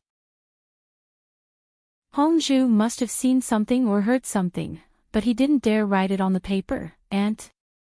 Fan Xian paced a few times in the study. His lips were a bit dry. Finally, he stopped in front of the low couch. Rubbing his hands together, he crushed the piece of paper into powder. His expression was very strange. After a long time, he cursed in a low voice, "Do you think you're Yanghua?" Fan Xian was dumbfounded. He was completely dumbfounded. Although Sir Jean and Sir Zhongma had both taught him that the 2 dirtiest places in the world were the royal palace and the brothel, and the history of his previous life had used the words "dirty tang" and "stinky man" to give him some mental preparation. Now that he truly knew about the things in the palace, he, the owner of the largest brothel in Qin Kingdom, still couldn't help but stare dumbfounded and feel greatly shocked. He walked to the side of the table and picked up a cup of cold tea to drink, extinguishing the shock and sense of absurdity in his heart. With great difficulty, he finally calmed down. He finally knew where Hongzhu's fear came from. Anyone who knew of such an incestuous story that could not be told to the world, their first reaction would be to be afraid of being silenced. At the same time, he also knew why the crown prince had been so calm recently and appeared to have a card up his sleeve. It turned out that he had the confidence to make the eldest princess truly abandon the second prince and turn to support him. But, what if the eldest princess was playing with the crown prince's feelings? Fan Xian suddenly thought of this and immediately shook his head, giving himself a light slap. Such a big thing, what exactly was he thinking? Did he have to think for the second prince? He had to reap the most benefits from this information. However, he still couldn't help but think of the scene in Guangxin Palace. He involuntarily shivered. He was indeed uncomfortable in his heart. For one, he strangely felt that it was not worth it for the eldest princess. How could the foremost beauty in Qin Kingdom, a peerless beauty who had not shown any signs of her youth fading away, use her body as a weapon? Even though there had always been rumors in the streets that the eldest princess kept many handsome men, Fan Xian still unconsciously did not want to believe this. The second reason he was unhappy was that no matter what was said, the eldest princess was his mother-in-law. The crown prince, that little bastard, had an affair with his mother-in-law. What would happen to his father-in-law's hat in Wuzhou? What the **ck was he? Fan Xian stood by the table with his fists tightly clenched. There was a wave of unreasonable anger in his heart. This was clearly a piece of news that he could use to make a big deal out of and directly bring down the crown prince. However, it did not make him happy at all. He kept feeling that he had been taken advantage of by the crown prince. At the same time, he was angry at Hongzhu's daring. He didn't know if the little eunuchs kneeling on the ground had seen a corner of the paper he had stepped on. If this matter got out, it would be difficult for Fan Xian to protect him. He was silent by the table for a long time. He finally shook off that absurd feeling of failure and anger. He took 2 deep breaths and decided to make good use of this shocking news. However, if he couldn't talk to Hongzhu face to face and act from inside the royal palace, it would be impossible to maximize the influence of this matter. After all, he couldn't have the 8th Bureau of the Overwatch Council go into the marketplace to spread rumors. The eldest princess had an affair with the crown prince. Fan Xian didn't want to risk the emperor's anger or the empress dowager's embarrassment turning into anger and investigating the Overwatch Council to throw out these rumors. He had to have the emperor or empress dowager personally discover this scandal in the palace. He made up his mind to make a good plan. At the same time, before he left the capital, he had to discuss all the details of the plan with Hongzhu and Fan Xian. When it came to plans and conspiracies, Fan Xian, who was skilled in assassination and little tricks, did not have much confidence. He immediately thought of his most capable assistant, the white-clothed young master. He immediately walked out of the study, passed through the back garden, and got into the carriage. He didn't even hear the sound of the edict being announced from the front yard of the Fan Manor. The carriage drove to the Overwatch Council's gray and black square building. Fan Xian hurriedly jumped off the carriage. His leather boots stepped on the remaining snow piled on either side of Tianhe Avenue with a whoosh. As he walked into the council, there were Overwatch Council officials he bumped into along the way who bowed with faces full of shock and made way. These officials looked at the commissioner's gloomy expression and hurried footsteps. They all wondered which major figure in the capital was going to be unlucky again. Pushing open the door and entering the secret room, he was not surprised to see a young official wearing thick, plain-colored clothing sitting behind the table beside the black cloth by the window. In the entire Overwatch Council, the only person who didn't like to wear official robes and had the right not to wear official robes was the present head of the 4th Bureau, the acting representative of the Overwatch Council, Yan Bingyun, or Sir Yan Jr. Fan Xian threw the robe he was wearing onto the chair and closed the door. Looking at the black cloth on the window, he furrowed his brows. He walked directly to the side of the window and pulled down the black cloth. The light from the sky outside and the reflection from the remaining snow immediately poured into the gloomy room, brightening it up. The sudden strengthening of the light pierced Yan Bingyun's eyes. He unconsciously raised his hand to block it. "You're not Director Qin," Fan Xian furrowed his brows and said. "There's no need to always hide yourself in the dark." Yan Bingyun lowered his hand and shook his head helplessly. This piece of black cloth had been placed on the window of this secret room for many years. It had already become the Overwatch Council's most unique scenery. Who would lightly touch it? Only the commissioner would not take Director Chen's intentions to heart. Fan Xian looked at Yan Bingyun's slightly pale face and haggard expression. He couldn't help but shake his head. Chen Pingping did not care much about the present Overwatch Council. Fan Xian was also too lazy to care. Everything was piled on Yan Bingyun's shoulders. Looking at his appearance, he probably hadn't had a good night's sleep in many days. A faint apologetic feeling welled up in Fan Xian's heart. He walked to the window and narrowed his eyes at the royal palace in the distance. What exactly does the director mean by using such a black cloth to cover it? Yan Bingyun didn't say anything. Fan Xian looked at the majestic royal palace in the distance and suddenly had a glimmer of doubt about his decision to come to the Overwatch Council to find Yan Bingyun. That matter involved the dignity of the royal family and the future of the Qin kingdom. Sir Yan Jr. had always placed the interests of the court as the highest standard. He turned his head and glanced at Yan Bingyun. He truly did not dare to take this risk. There are 2 flaws. Before, I wrote 2 things incorrectly. It should be that Chen Pingping is older than the emperor. Also, King Jing is older than Yunrui, just a little older. Shamelessly apologizing. As for the problem of the crown prince not entering the ranks of the princes, I said it this way in the past. As for whether or not this setting is good and reasonable, that is another matter. However, I like to play this way. There is no problem of writing the third prince and forgetting the crown prince. There are only 4 in total. I have 5 fingers and can count them all. Perhaps it is not reasonable, but I don't care. As for Lee Yunrui, it was said before that Yunrui gave birth to Wanner at 15. When the Jingdo incident happened, Yunrui was only 12 or 13. I think all young girls are pure pearls. As for the hide-and-seek that King Jing mentioned, it was a lie. Such an important matter could not be overheard by playing hide-and-seek in the royal palace. As a member of the royal family, King Jing had his own difficulties. He was the most helpless person.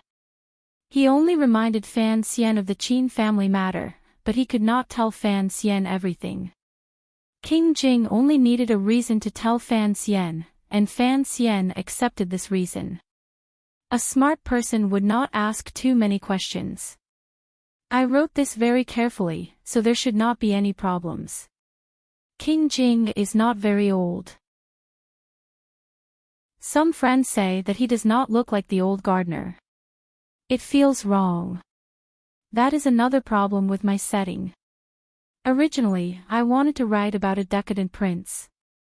His first love died early, so he indulged in sensual pleasures.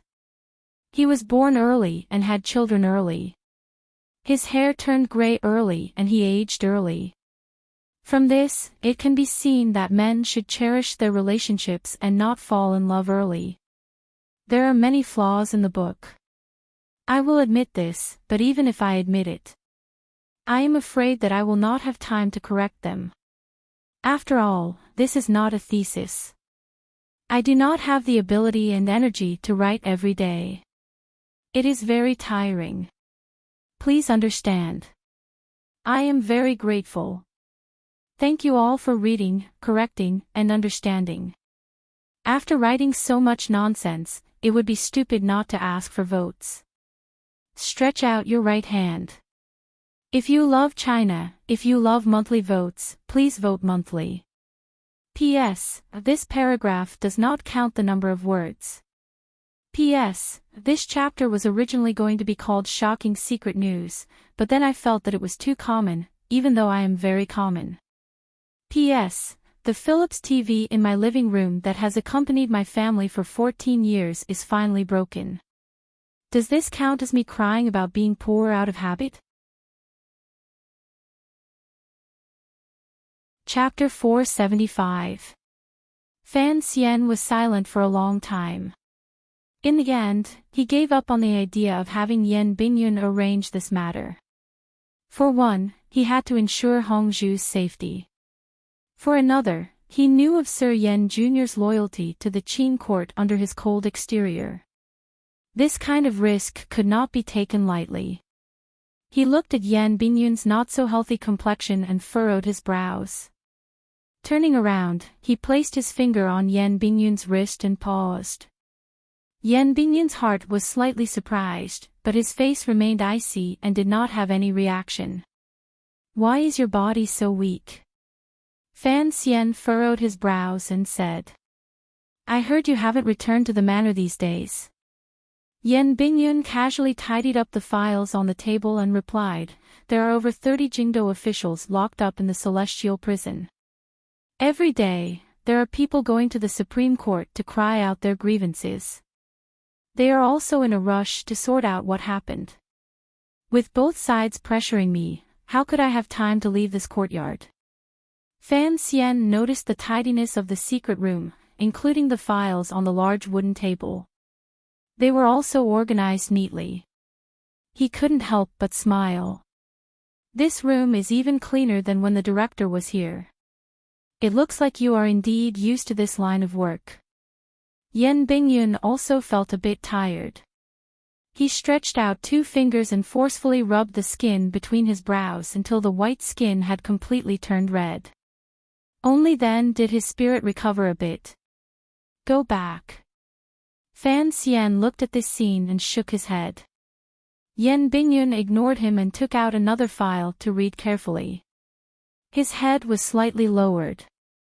In a quiet voice, he said, "You wanted to beat up the second prince and beat up so many people. Someone has to deal with it. You and the director both like to slack off, but the Overwatch Council can't rely on a group of lazy people to support it." Fan Xian heard a glimmer of resentment and smiled instead. Yan Bingyun seemed to be very uncomfortable with Fan Xian staring at his work. A moment later, he closed the file and raised his head. "Although the second prince's power in court has been completely uprooted by you, I want to remind you of one thing." "What is it?" "You only removed the branches and leaves by the second prince's side," Yan Bingyun calmly said. Yan Bingyun said calmly, "Your axe wasn't able to cut through the thickest tree beneath him." Fan Xian knew that Yan Bingyun was talking about the Yi family, which was far away in Dingzhou but could reach Jingdou in 5 days. The Yi family worshipped a great grandmaster. Ever since the second prince Niling'er had married, the second prince had, without question, gained the support of the eldest princess and the towering Yi family. The night attack in Jingdou this time only wiped out the second prince's core officials in court and the martial power he carried with him. It did not cause any damage to the Yi family. As long as the Yi family remained firmly established in Dingzhou, the second prince had not suffered any true harm. Fan Xian sighed and felt somewhat helpless. He had originally hoped to use the 3 city-guarding crossbows he had seized during the attack in the valley to drag the Yi family into the water. No one would have thought that the Northern Qi Emperor's private letter, a greeting from tens of thousands of li away, would force the Qing court to stop the investigation. It made it impossible for Fan Xian to frame the Yi family even if he wanted to. "Let's talk about the Yi family later." Yan Bingyun glanced at him and furrowed his brows. "The second prince's foundation is in the Yi family. Because of this, his reliance on the eldest princess has decreased. This was the brain Fan Xian relied on the most." His words were endless and penetrated deep into Fan Xian's heart. For no reason, his heart jumped. Thinking of the top-secret information he had learned today, he began to smell a different scent. Regardless of whether the eldest princess had openly supported the crown prince or secretly supported the second prince, that crazy and powerful woman's methods were so that when her 2 nephews ascended to the throne in the future, they would still be under her control. The eldest princess, Li Yunrui, was a powerful figure with broad foresight. What she wanted was not small. Presently, the second prince had the Yi family as his support. His reliance on her had decreased. This meant that if the second prince ascended to the throne in the future, it would be much more difficult for her to control him from behind the scenes. Could it be? Thinking of this, Fan Xian's heart jumped. He immediately smiled coldly and said, "The crown prince does not have much of a future. In the end, the second prince will still be beaten down." Yan Bingyun glanced at him suspiciously. Although the Overwatch Council had never participated in the battle between the princes, this invisible rule had been gradually broken ever since Fan Xian had taken over the Overwatch Council. How could Fan Xian be so sure that the emperor still favored the crown prince, whom the Empress Dowager particularly loved, had no chance at all? Fan Xian would not explain anything to him. He furrowed his brows and said, "Send a message to Su Wenmao and Xia Qifei.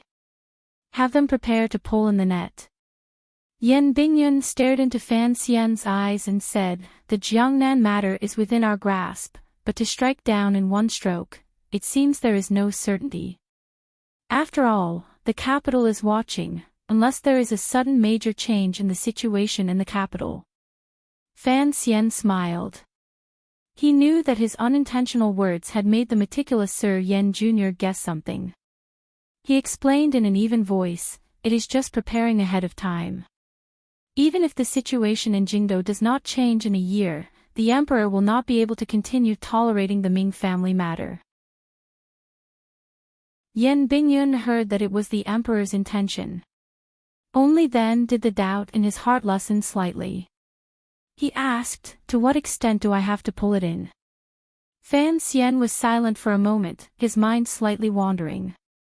The complicated arrangements in Jiangnan this year, as well as the dangers hidden under the beautiful weather, were like scenes flipping in front of his eyes like a trotting horse lantern. The heads of the 3 workshops of the palace treasury, the corpses that covered the mountains and plains of the little island, Ming Qingda fainting in the palace treasury, the lawsuit in the Suzhou government, the old Ming matriarch's accidental suicide, the 6th Ming master's imprisonment and murder, the 7th Ming master's sudden appearance. The Ming family was already a grasshopper in his hands. But, to what extent, he still needed Fan Xian's approval. The wealthiest family in the world is not much cleaner than the royal palace, Fan Xian said to himself in his heart.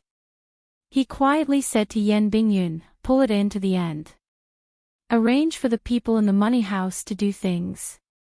Other than that, you can kill a few people in Ming Garden." Hearing the words, money house, Yan Bingyun knew that the big chess piece he had buried for a year was finally going to move. The money house that came from the Shen family and Dong Yi in name had been arranged by Yan Bingyun. Naturally, he knew how to deal with the Ming family. However, he had never found out the true source of the silver in the money house. Looking at Fan Xian, he finally couldn't resist lowering his voice and saying, "I don't care where the Jiangnan money came from, but I would like to ask you to pay attention, please don't let it be Northern Qi." Hearing Yan Bingyun guess correctly, Fan Xian would not admit it. He said self-mockingly, "Don't forget who my mother is. Other than the palace treasury, she still has to leave me some silver to spend." Yan Bingyun shook his head and believed Fan Xian's explanation.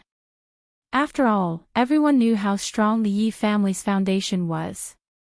Sitting in the carriage on the way home, Fan Xian felt a sense of loss in his chest.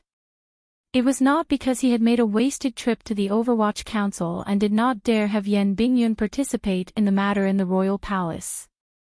Rather, it was because he had finally confirmed that for Yan Bingyun and the other young talents of the Qin kingdom, the interests of the Qin kingdom and the emperor, as well as the glory of unifying the world, were the truly supreme standards. Yan Bingyun had always done his best for Fan Xian because everything Fan Xian did was in line with the interests of the Qin kingdom. Once Fan Xian truly became that kind of role in the future, how would he view the commissioner with whom he had such a deep friendship? Fan Xian knew this was inevitable. After all, everyone lived in their own time.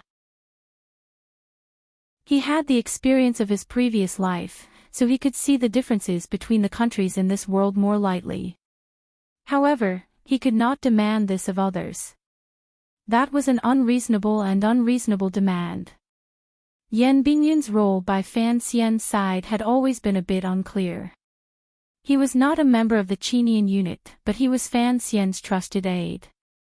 He had participated in most of his actions, particularly the planning in Jiangnan last year.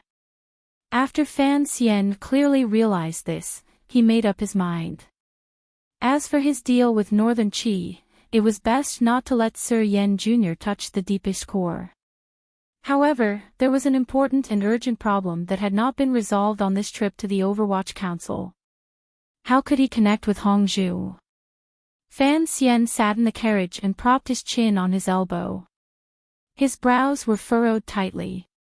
Unexpectedly, when he returned to the Fan Manor, he heard an unexpected edict. He immediately acutely realized that if he wanted to confirm this matter with Hongzhu, tonight was the best opportunity. The edict did not come from the emperor. Rather, it came from the long-silent Empress Dowager. The Qin kingdom governed the world with filial piety. The emperor was a role model for tens of thousands of people. Although this Empress Dowager was mostly silent, no one dared to underestimate the true influence of this old woman. The Empress Dowager's edict had arrived the moment Fan Xian left the manor. It was a special edict to summon Fan Xian into the palace. Unexpectedly, Fan Xian had secretly snuck out. The eunuch delivering the edict could only wait. Fan Xian tilted his head slightly and listened to Lady Lu's quiet words by his ear. He glanced at eunuch Yao, who had long waited anxiously. He couldn't resist smiling. Given his ability, if he wanted to sneak into the royal palace, unless Uncle Wu Zhu was by his side, he wouldn't have the confidence to hide it from old eunuch Hong's eyes and ears. If he stayed in the palace tonight, it would be much easier to meet with Hong Zhu. Furthermore, he was a man. He could not stay in the rear palace. He could only find a room in front of the royal palace. It would also be more convenient to do things. However, he still didn't understand why the Empress Dowager was so anxious to summon him into the palace. After he and Wan Er left Hongguang Palace hand in hand, Fan Xian couldn't help but sigh awkwardly. Only now did he understand that the old woman wanted him to enter the palace to force him and Wan Er to go to Guangxin Palace to visit his mother-in-law, the eldest princess. The Empress Dowager didn't want her descendants to be in a mess. After Fan Xian returned to the capital, he entered the palace a few times and always avoided the eldest princess.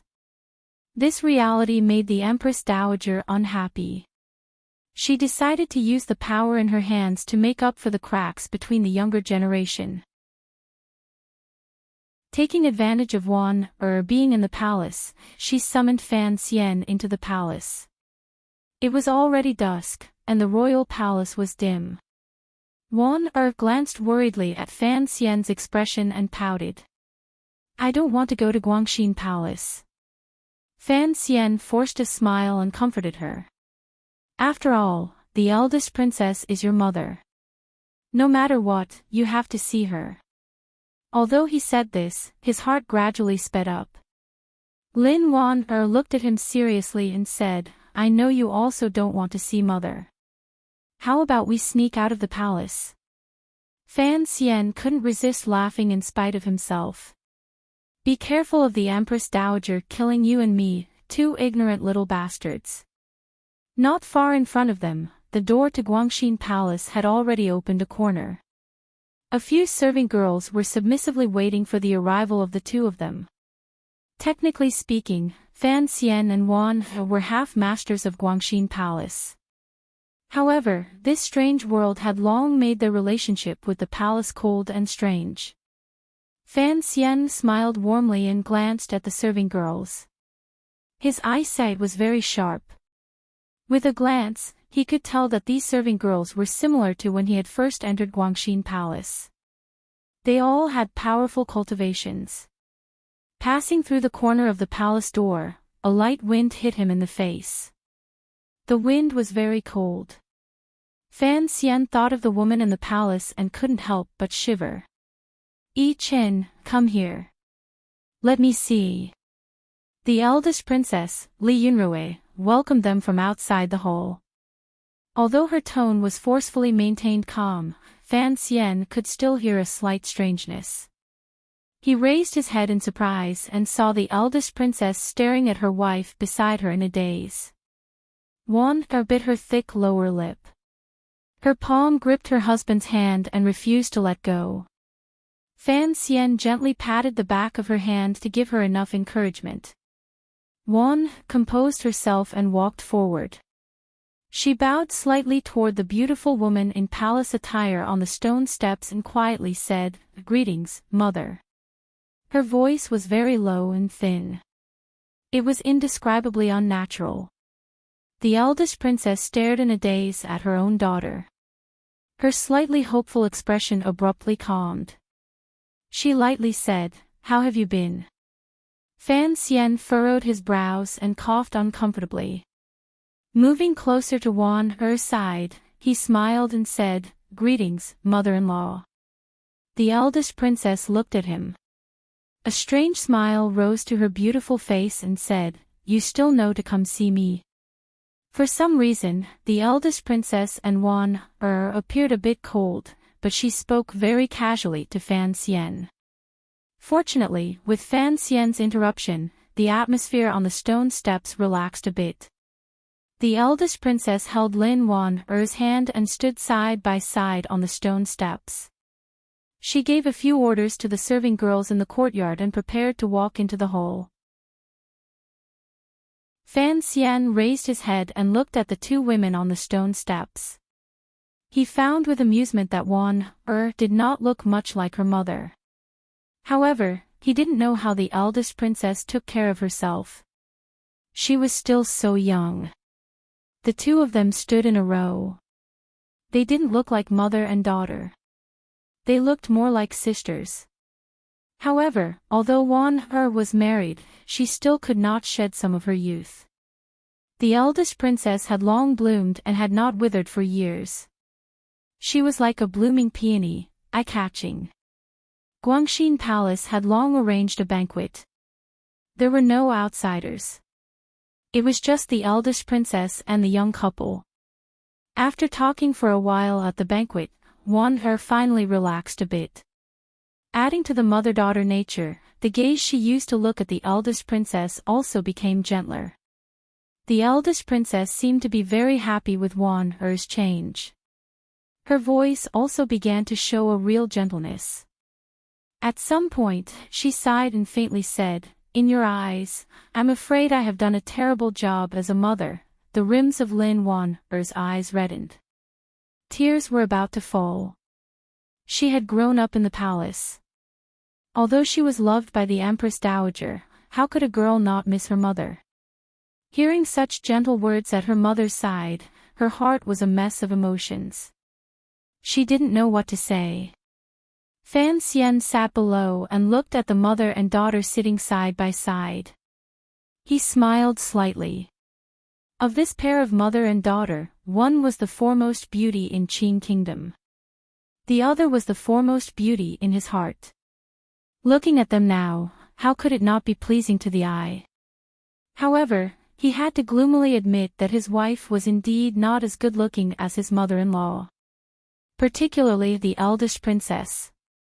Her beautiful appearance, red lips, and bright eyes were still the same. Her long hair, like a black waterfall, was coiled up as before. Compared to the past, she revealed a rare glimmer of true emotion. She was not as delicate and timid as the legend said. On the contrary, this made her exceptional beauty more vivid. The voices of the two women at the banquet became softer and softer. They also became more and more at ease. He was not surprised to see this scene because he still had confidence in human nature. No matter how crazy the eldest princess was, she was still a mother. In Fan Xian's view, this incompetent mother was no different from those brainless middle school girls who gave birth in the bathroom in his previous life. After all these years, she should have felt some guilt and come to her senses. The serving girl behind him filled his cup to the brim. He drank it all in one go. There was a trace of burning pain in his throat. The taste of this wuliangye was indeed incomparably mellow. However, why did it make one feel depressed and lost? The gaze he used to look at the eldest princess did not change, but the emotions in his heart began to churn. He kept thinking, why did such a beautiful woman walk such a path in life? I'll say a few words casually. Naturally, it doesn't count. Yesterday, when I looked at the book review and comments section, I felt that it was very strange. That's because I wasn't mentally prepared for such a huge commotion. It was comparable to the two waves of CC and Begonia. I really didn't expect it, because in my opinion, everyone should have been mentally prepared for so many things to happen. From this, it can be seen that being mentally prepared does not mean accepting the fact that it happened.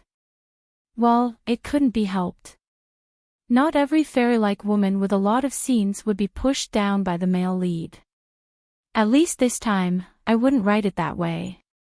I never considered the possibility of Fan Xian pouncing on my mother-in-law. I apologize to Yogurt for this. As for the crown prince and the eldest princess, I don't think there is anything worth making a fuss about. What kind of person Li Yunrui is a very clear picture. Her past is too clear. And I will never gather everything in the name of love like Odin did. Although I have love, I do not have love for characters like the eldest princess and Peggy. For those who do not like this plot, please skip to read it. For those who find it hard to accept, they can only wave their handkerchiefs with tears in their eyes and say goodbye. Brother Tianhua, we will read the next book. We are all friends. I scratched my head, but I really did not expect such a strong reaction. As for those who repeatedly posted and threatened to not vote or read it, and spat vulgarities. I like the monthly votes, and the subscription is what I need to survive. Of course, the two are important, but please do not threaten me like this. This kind of action will only make your fingers sore. It is useless. I am very timid. I will naturally feel repulsed and then become more determined. I write a story for everyone to read, but it will never satisfy everyone's interests. Maybe some people think it is too evil because of the mess in the palace. Maybe some people think I am too pure because I did not let Fan Xian and his mother marry. To be honest, this is a story I wrote. Although the main purpose of writing this story is to earn money, this money must be earned by oneself. And I think that seriously writing the book according to my own ideas is a kind of sincerity. It can make one feel at ease. As a writer, you should have this kind of awareness because no one will give you 5 million, even if it is not in US dollars. Chapter 476. Yesterday, I said a lot of sincere things about myself, and then there was the call to take it off the shelves in the Chidian message box. As for the strength of the people's struggle, I feel very gratified. Gratified my ass. No matter how reactionary I am, I won't fall to the level of Carrefour. However, I can only shrug my shoulders and not bow. As the main antagonist, of course, I have to continue playing this role well. There are many happy things in life. Blackbelly's writing about Hai Tang makes me very happy. In a moment, I will post it in the public area and let everyone play with it. I can't say any more useless words because another reader has expressed strong dissatisfaction. I also don't like to talk.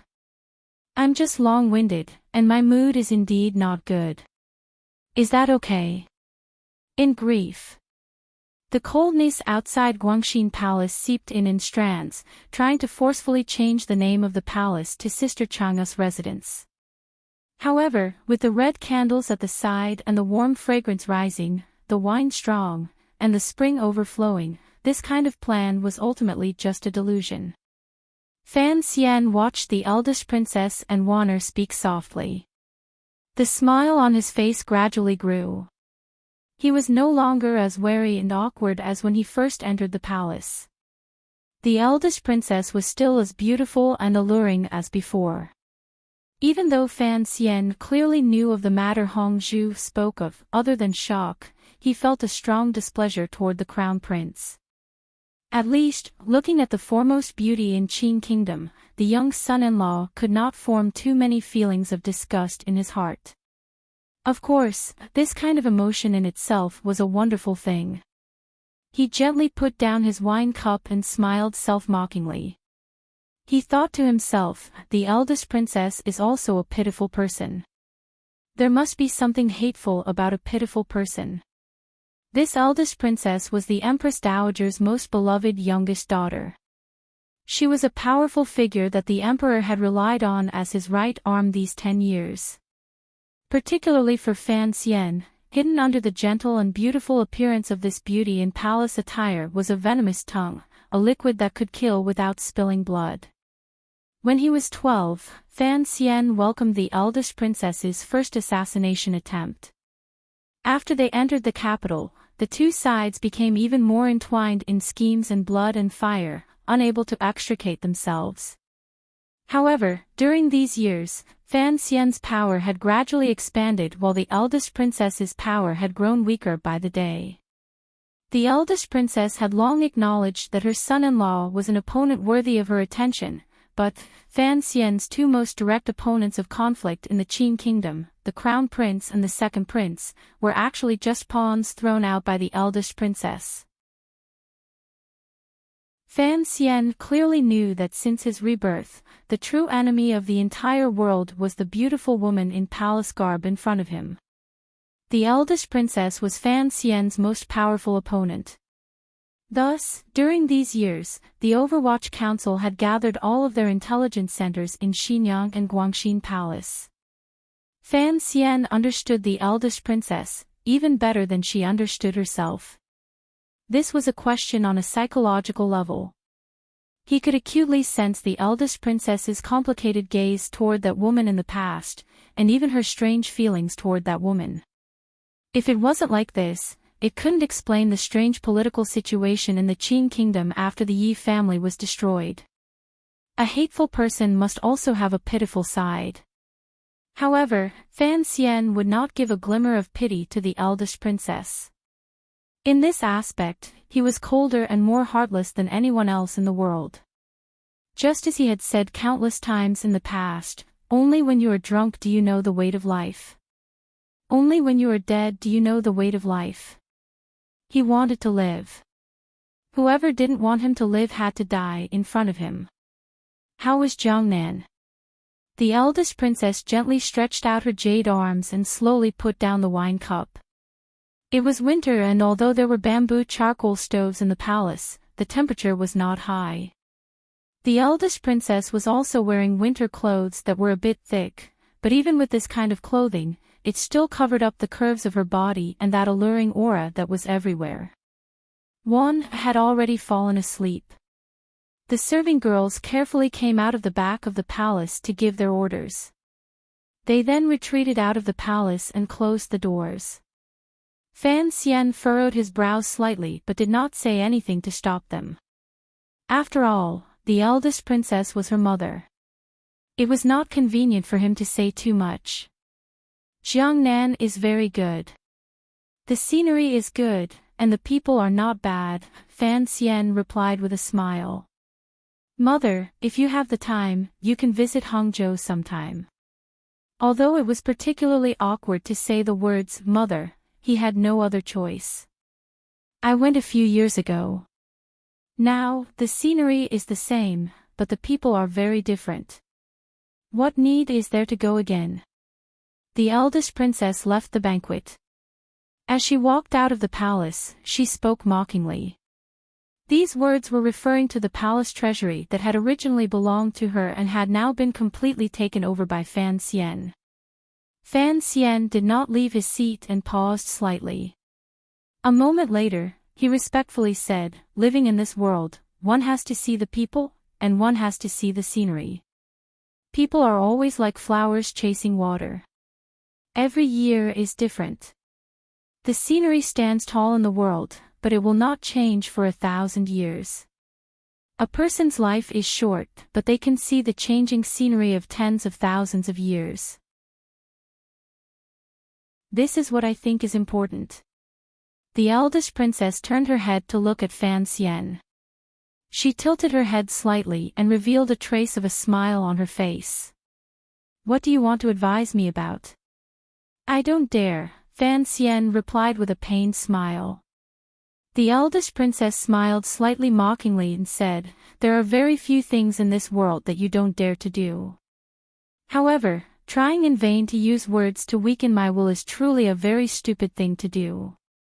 In front of the Empress Dowager, Li Yunrui was a well-behaved and even somewhat stupid daughter. In front of the Emperor, Li Yunrui was a precocious and even somewhat abnormal assistant. In front of Prime Minister Lin, Li Yunrui was a timid and even somewhat pretentious beauty. In front of the princes, Li Yunrui was a gentle and even somewhat seductive woman. In front of her subordinates, Li Yunrui was a charming and enchanting mistress with a wave of her hand. Only at this moment, in Guangxin Palace, in front of her good son-in-law, Fan Xian, Li Yunrui was nothing. She was only herself, the purest of herself. She did not use any expression or charm or timidity, but she made no attempt to hide it. She calmly faced Fan Xian with her original appearance. Perhaps these two people both knew that the enemy was the one who understood them the best, so there was no need to make any useless concealment. Thus, Fan Xian was not shy. He smiled warmly and only said straightforwardly, "Time is a passerby of 100 generations. Heaven and earth are the reverse journeys of all things. I don't dare to persuade you of anything. I just feel that life is bitter and short. There is always a great deal of happiness to pursue." Without waiting for him to finish, the eldest princess cut him off and coldly said, "What kind of thing is an immortal poet? You can defeat one knife or two. Open your eyes and see clearly who is standing in front of you.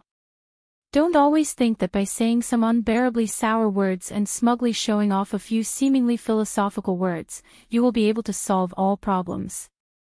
These words were spoken normally, but the pride and disdain in them appeared particularly sharp. At this moment, there were no outsiders present, so the eldest princess revealed her truest side. "Don't always think that women are creatures whose emotions surpass everything else," the eldest princess said coldly. "You said in what you wrote yourself that men are all a pile of mud. Since that is the case, don't pretend to be a piece of jade in front of me." Fan Xian had nothing to say. He could only smile bitterly and listen. The eldest princess walked to the side of the palace door and lifted the cotton curtain. Standing on the stone steps, she looked at the quiet night of the royal palace around her. It was not good for Fan Xian to continue sitting at the banquet. He could only stand and follow her out, wanting to hear what this mother-in-law had to say. "See clearly who is standing in front of you." The eldest princess did not turn around. Her slightly thin body in the cold wind made one's heart tremble for no reason. It was as if it contained an infinite amount of crazy thoughts. "I am not a stupid girl like Haitang," she said. "I had thought that the North had finally produced a decent woman. Who would have thought that she would still be a commoner?" Fan Xian was speechless. He could only smile bitterly and think, "Who dares to compare to you?" In this world where men were superior to women, it seemed that only this eldest princess dared to do what others did not dare and compete with men. In all areas, she competed with men. Fan Xian faintly understood that the eldest princess did not take those things seriously at all. Yes, it was like this. The heavens were about to cry. He scratched his head awkwardly. Facing such a woman, he felt his hands and feet bound. He had no idea how to respond. "You should know why Mother summoned you to the palace and the banquet tonight," the eldest princess said calmly. "You and I both know, so there's no need to say more. Just hide it a little more. I don't want Mother to be too sad and disappointed." Fan Xian bowed to the ground and said sincerely, "I will obey." "Obey?" The corners of Princess Royal's lips slowly curled up, and the faint red curve of her face was particularly charming under the night sky. "I have to admit that your ability is beyond my initial expectations, and you are her son, which surprised me even more. No wonder I couldn't kill you or make you move in these 2 years. His Majesty dotes on you, and the old guys love you. It's just a pity, you're just a stinky man after all." Fan Xian smiled and said, "This is a problem of hormones and secretion."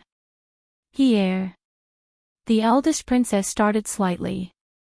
For the first time, other than determination, there was a glimmer of uncertainty and doubt in her enchanting eyes. She immediately shook off Fan Xian's purposeful act and coldly said, "You're just like your mother, always having so many new words." Fan Xian's heart jumped. Calmly, he asked, "You've seen my mother?" The eldest princess was silent for a moment and then said, "Nonsense. When she first entered the capital, she lived in King Cheng's manor. How could she not have seen her? It's impossible not to see her." Speaking of this, the eldest princess's eyes softly narrowed. Slowly, she said, "I admired her very much. It could even be said that I was jealous of her. In the end, I looked down on her." Fan Xian furrowed his brows and smiled calmly. "I don't think you have that right. These words were very bold, but the eldest princess was not angry at all. Lightly, she said, in many people's eyes, it is all so. Even though I have assisted my brother since childhood and done so many things for the Qin kingdom, as long as I am compared to your mother, no one thinks I am the best. But, the eldest princess coldly said, I still look down on her. Without waiting for Fan Xian to speak, she suddenly laughed somewhat nervously. Because in the end, she died. Fan Xian's heart jumped slightly. He didn't know if he could confirm the final truth of history today. However, the eldest princess's following words made him slightly disappointed. And I did not die, the eldest princess said coldly. Who can predict the future? Will I be able to do better than her? She turned around and stared at Fan Xian with eyes as soft as the moon and mist. Quietly, she said, in the end, she did not unite the world. Do you think I can do it? Fan Xian was watched by these two gazes. He forced himself to maintain his calm. After a long silence, he slowly said, evaluating a person is not necessarily based on territory and the records in the history books. He suddenly thought of the letter he had seen that rainy night and said absent-mindedly, just like my mother. She did not help the Qin kingdom unite the world. Who knows if she couldn't do it or if she didn't care to do it? The eldest princess was slightly startled. A sliver of her guard finally appeared. With a glimmer of dissatisfaction, she said, things that can't be done are considered to be not worth it. Just as you said earlier, life is only a few decades. If you want to leave a lasting mark on the hearts of later generations, if you don't rely on the history books, what else can you rely on? My mother did not leave a single word in the history books. Fan Xian looked deeply at the eldest princess and said, I think you understand why. But, you cannot deny her existence in this world because of this. Regardless of whether it is the products of the palace treasury or the Overwatch Council, they are all telling the world something. One day, the history books will be forgotten by people and the yellow paper will be swept into the trash heap. But, the true changes to this world will always be preserved. After the eldest princess heard these words, she was silent for a long time. She then quietly said, You're right. I have not caused any true changes to occur in this world. She paused and then said self-mockingly, other than causing the borders of the countries under heaven to continuously change, the land of the Qin kingdom has continuously expanded. Even if you conquer tens of thousands of li of rivers and mountains, you will still be a bun after death, Fan Xian said seriously. Although the eldest princess had mercilessly mocked him countless times earlier, he still said these seemingly trite words. The eldest princess no longer looked at him. She looked at the quiet scene in the royal palace and said, Your way of thinking is different from most men in the world. Some men, it is because they are cowardly and incompetent that they gloriously say they have come to terms with it and are indifferent. However, for a man like you, who already has sufficient status and possibilities, to not want to establish a career and leave a name in the history books, it is truly rare, and cowardly. Fan Xian smiled and replied, Perhaps Enji knows that he does not have this kind of ability. It is not always possible to see someone as talented and bold as the emperor. After saying this, he carefully glanced at the eldest princess. The eldest princess did not look at him. She looked at the corners of the royal palace. It was as if she had sunk into a strange emotion because of someone in Fan Xian's words. I am a person with a strong desire for power, she said after a long silence. After a long silence, she said, but this doesn't mean that I like things like power. I only need power to achieve a certain wish, and this wish is something that you people can never understand. Fan Xian lowered his head slightly. The eldest princess suddenly raised her hand and took in a few breaths of warm air. Her actions were as cute as a young girl's. She smiled slightly and said, Women can also do things. I have always wanted to prove this point. Why is it that men always use women in this world? Why can't women use men? The most beautiful woman in Qin Kingdom finally said to Fan Xian, "This is something I learned from your mother. I have said before that I looked down on your mother because, in the end, she still could not escape the fate of women being used by men. You can go. I am tired." There shouldn't be a second time for this kind of conversation.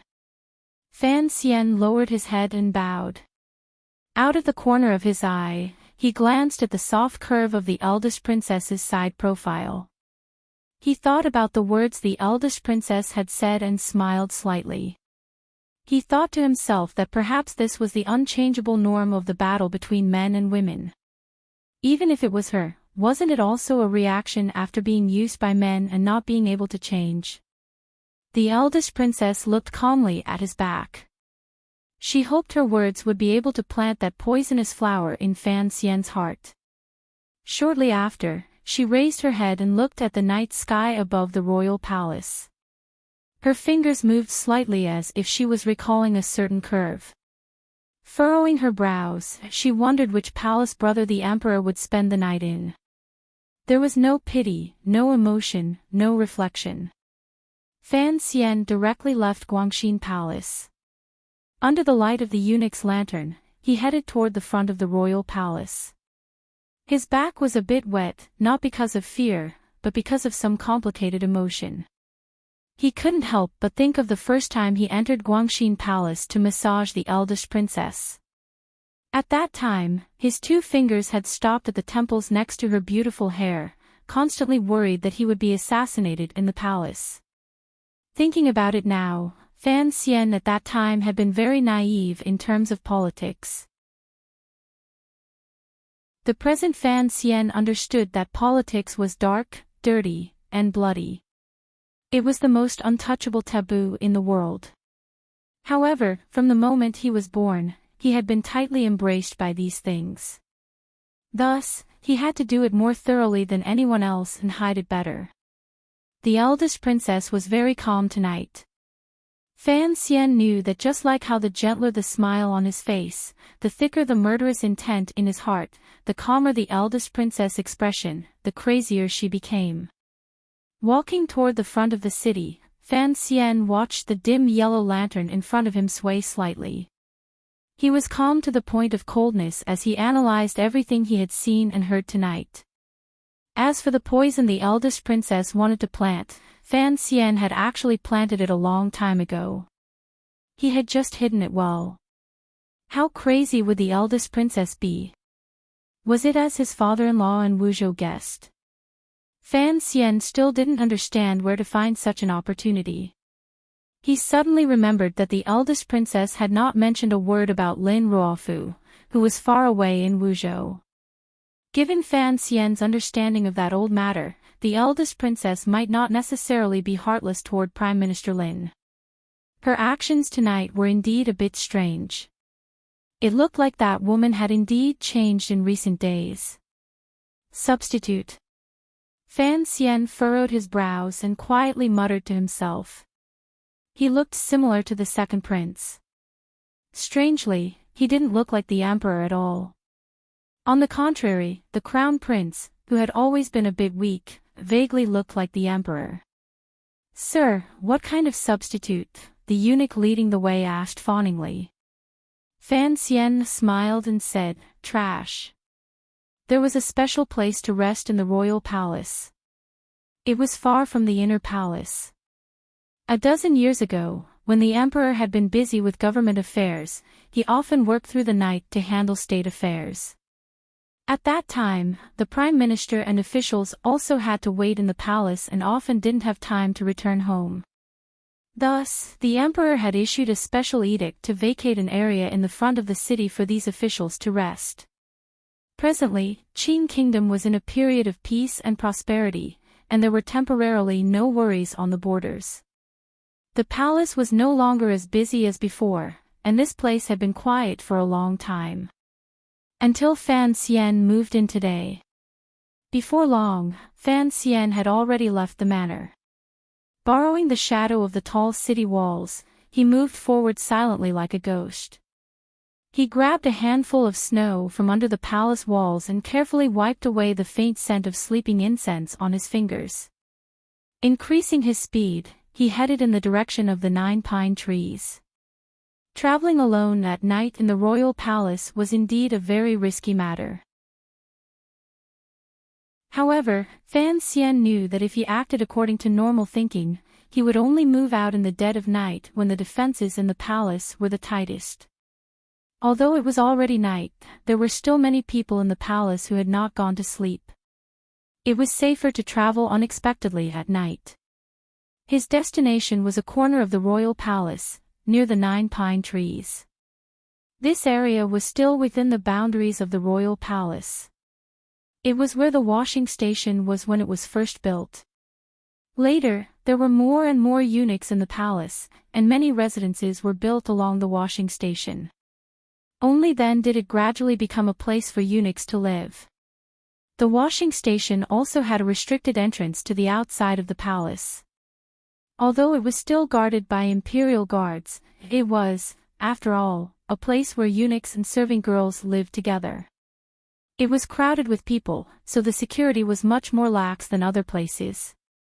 The officials who took the risk to deliver items into the palace often went through this place. Fan Xian's contact with Shufang Palace was basically through this channel. However, he was not going to sneak out of the royal palace tonight. He was going to see someone. To see Hongzhu. Chapter 477. The Qing royal family had always been very strict with the management of the eunuchs. Among the many rules, there was an absolute order that absolutely did not allow the eunuchs to buy residences outside the palace. This was to ensure the privacy and safety of the nobles within the palace and make it easier for the imperial soldiers and guards to control them. It was also to prevent the eunuchs who had the means to buy residences from colluding with the officials in court. However, the eunuchs with status would never lack for silver. Since they could not buy residences outside, they could only put effort into where they lived. Thus, in this seemingly poor area of the laundry workshop, one could still find a dozen very eye-catching mansions. The eunuchs' individual courtyards stood calmly and proudly in the bustling laundry workshop. It was already late at night. Hongzhu had properly arranged the matters in the Eastern Palace. He separately knelt to the Empress and the Crown Prince to say his goodbyes. He then led a few trusted eunuchs toward the laundry workshop. Not far from the inner palace, those trusted eunuchs carried out a bamboo sedan chair from somewhere and invited him to sit in it. In the inner palace, Hongzhu did not have the courage to put on airs. Once he left the inner palace, he would not refuse such things that he should enjoy. However, sitting in the swaying bamboo sedan chair, his expression was not very good. Those eye-piercing little red lumps shrunk in the icy wind. His mood was also a bit gloomy. He forcefully hid the glimmer of fear and unease in his eyes. He said a few words to the eunuchs beside him and scolded them a few times, telling them to serve the two in the Eastern Palace well. The fear in his heart disappeared a bit because of the scolding. Only then did he feel slightly more at ease. Entering his own little courtyard, he muttered a few words and then entered the room. He sat on the round chair beside the Kong. The style of this round chair was exactly the same as the one old eunuch Hong used to sunbathe outside Hongguang Palace. He had specially asked someone to make it. Every time a eunuch came to the courtyard to do business and saw this round chair, they would think of the relationship between young eunuch Hong and the old eunuch and feel vigilance and respect in their hearts. Hongzhu was very proud of his skill. He sat on a chair and slowly sipped a pot of hot tea in his left hand. A 13 or 14-year-old eunuch respectfully knelt down and helped him take off his shoes. He then fetched some hot water to warm his feet. Feeling that pair of small hands carefully rubbing his feet in the wooden basin, Hongzhu developed a strange feeling. It was somewhat satisfied, somewhat proud, and somewhat sad. His family had once been a gentry family and had produced a few genshur. However, it had been destroyed by the official Lien family, which caused his life to become what it was today. If such a tragedy had not occurred, Hongzhu thought to himself, given his age, he would probably have passed the spring examinations and begun his official career. Each time he thought of this matter, he couldn't help but feel sad, then angry, and then sincerely grateful to Sir Fan Jr. outside the palace. Hongzhu was not an ungrateful person. It was said that a scholar would die for those who understood him.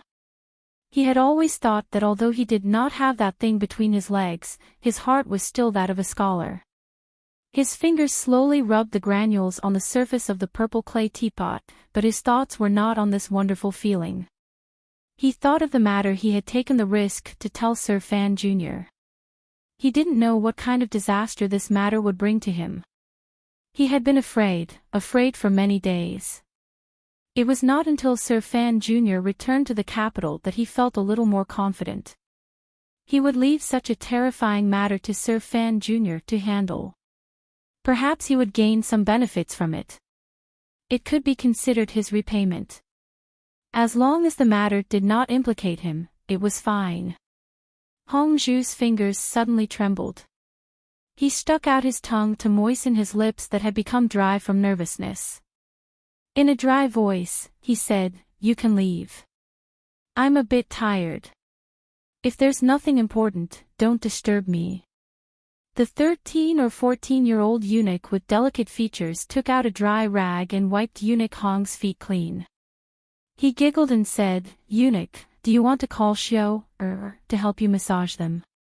Hearing these words, Hongzhu was slightly startled. He immediately thought of the serving girl's soft body and fragrant wet tongue. A warm current surged in his lower abdomen, but it could not go to where it should go. Involuntarily, his expression darkened slightly. In addition, he was afraid that these words would be heard by the person in the room. He scolded angrily, "Get out! What Xiao and Xing The little eunuch didn't know why his eunuch was angry. With a sullen face, he left the room and carefully closed the door to the courtyard and room. He then went to the side room to sleep. Xing, that is Yi Guiping's trusted serving girl. How dare you have designs on her? Fan Xian walked out from the inner room and laughingly scolded. Look at your little life, it's even more comfortable than mine. You've gradually become more daring. With a sullen face, Hongzhu said, "Don't embarrass me, I really don't have much courage." He glanced at Fan Xian probingly and smiled. "Besides, that Xing, her lady, isn't she my person?" Fan Xian jumped in fright and scolded in a low voice, "Die! How dare you say such preposterous things?" Hongzhu smiled apologetically and closed his mouth. This little courtyard was to the southwest of the laundry workshop. The terrain was relatively quiet. Earlier, Fan Xian had circulated his xinqi to listen. There shouldn't be anyone eavesdropping around. It was relatively safe and convenient to speak. He was afraid that Hongzhu would be too shocked by that matter, so the moment he opened his mouth, he first said a few naughty jokes. He sat at the foot of the Kong. The lights in the room could not cast his shadow outside from this angle. Hongzhu carefully looked around and lowered his voice. "Sir, I knew you were staying in the front of the city today, so I guessed. However, this place is also not safe. It's best to leave quickly." Fan Xian nodded and glanced at him. In a low voice, he asked, "Are you sure?" Hongzhu's expression immediately changed. His lips trembled for a while. He looked around fearfully and nodded a moment later. "Keep this matter to yourself. Don't tell anyone." Although Fan Xian knew that Hongzhu was not that stupid, he still reminded him worriedly. Furrowing his brows, he said, "Even if you cover it until it's rotten, don't talk too much. When you're sleeping, it's best if there's no one beside you, not even that Xiao, Hongzhu shivered and thought to himself, F***ck, this is too extreme. Who can control something like sleep-talking? In reality, Fan Xian was also a bit angry at this moment. There were too many things to consider in between how to turn this hot potato into a stone that could hit people. His main purpose in visiting Hongzhu tonight was to confirm this matter face to face. The follow-up arrangements could not be made carelessly right away. He was silent for a moment and then said in a low voice, regardless of what you do next, there is one thing you have to remember. First, you have to remove yourself from this matter. Don't let anyone find out that you have anything to do with this matter. This is the first condition, Fan Xian said seriously. As long as there is even the slightest possibility that it involves you, then don't move. Hongzhu nodded silently. He had long known that if he sold this information to Sir Fan Jr., Sir Fan Jr. would certainly use this information, and he would certainly become an important part of the other party's actions. From the very beginning, he had put his little life in Fan Xian's hands. The kindness of dozens of lives in his clan was repaid with his life. It was nothing. Hearing Fan Xian's concern for his safety, he felt more and more moved in his heart. The candlelight in the room swayed for a moment. The light and shadow were slightly blurry. Fan Xian called Hongzhu to his side and quietly said something in his ear. The more Hongzhu listened, the brighter his eyes grew. However, there was still undisguisable fear and alarm in that brightness. However, this kind of fear and alarm could not defeat the future rewards. Like the officials in court, the eunuchs in the palace also had to secretly suppress the Zhuang family, particularly eunuchs like Hongzhu who had already climbed to a certain level. Starting from a year ago, because of Fan Xian's secret actions, Hongzhu already had no choice but to suppress him in Shufang Palace. Right now, it is inconvenient for us to contact each other. We have to find a way. Fan Xian finished explaining some things and furrowed his brows. But we can't go through the middleman. There are still some details that I have to go back and think about. Before I return to Jiangnan, we have to see each other again. In the first month, when can you leave the palace?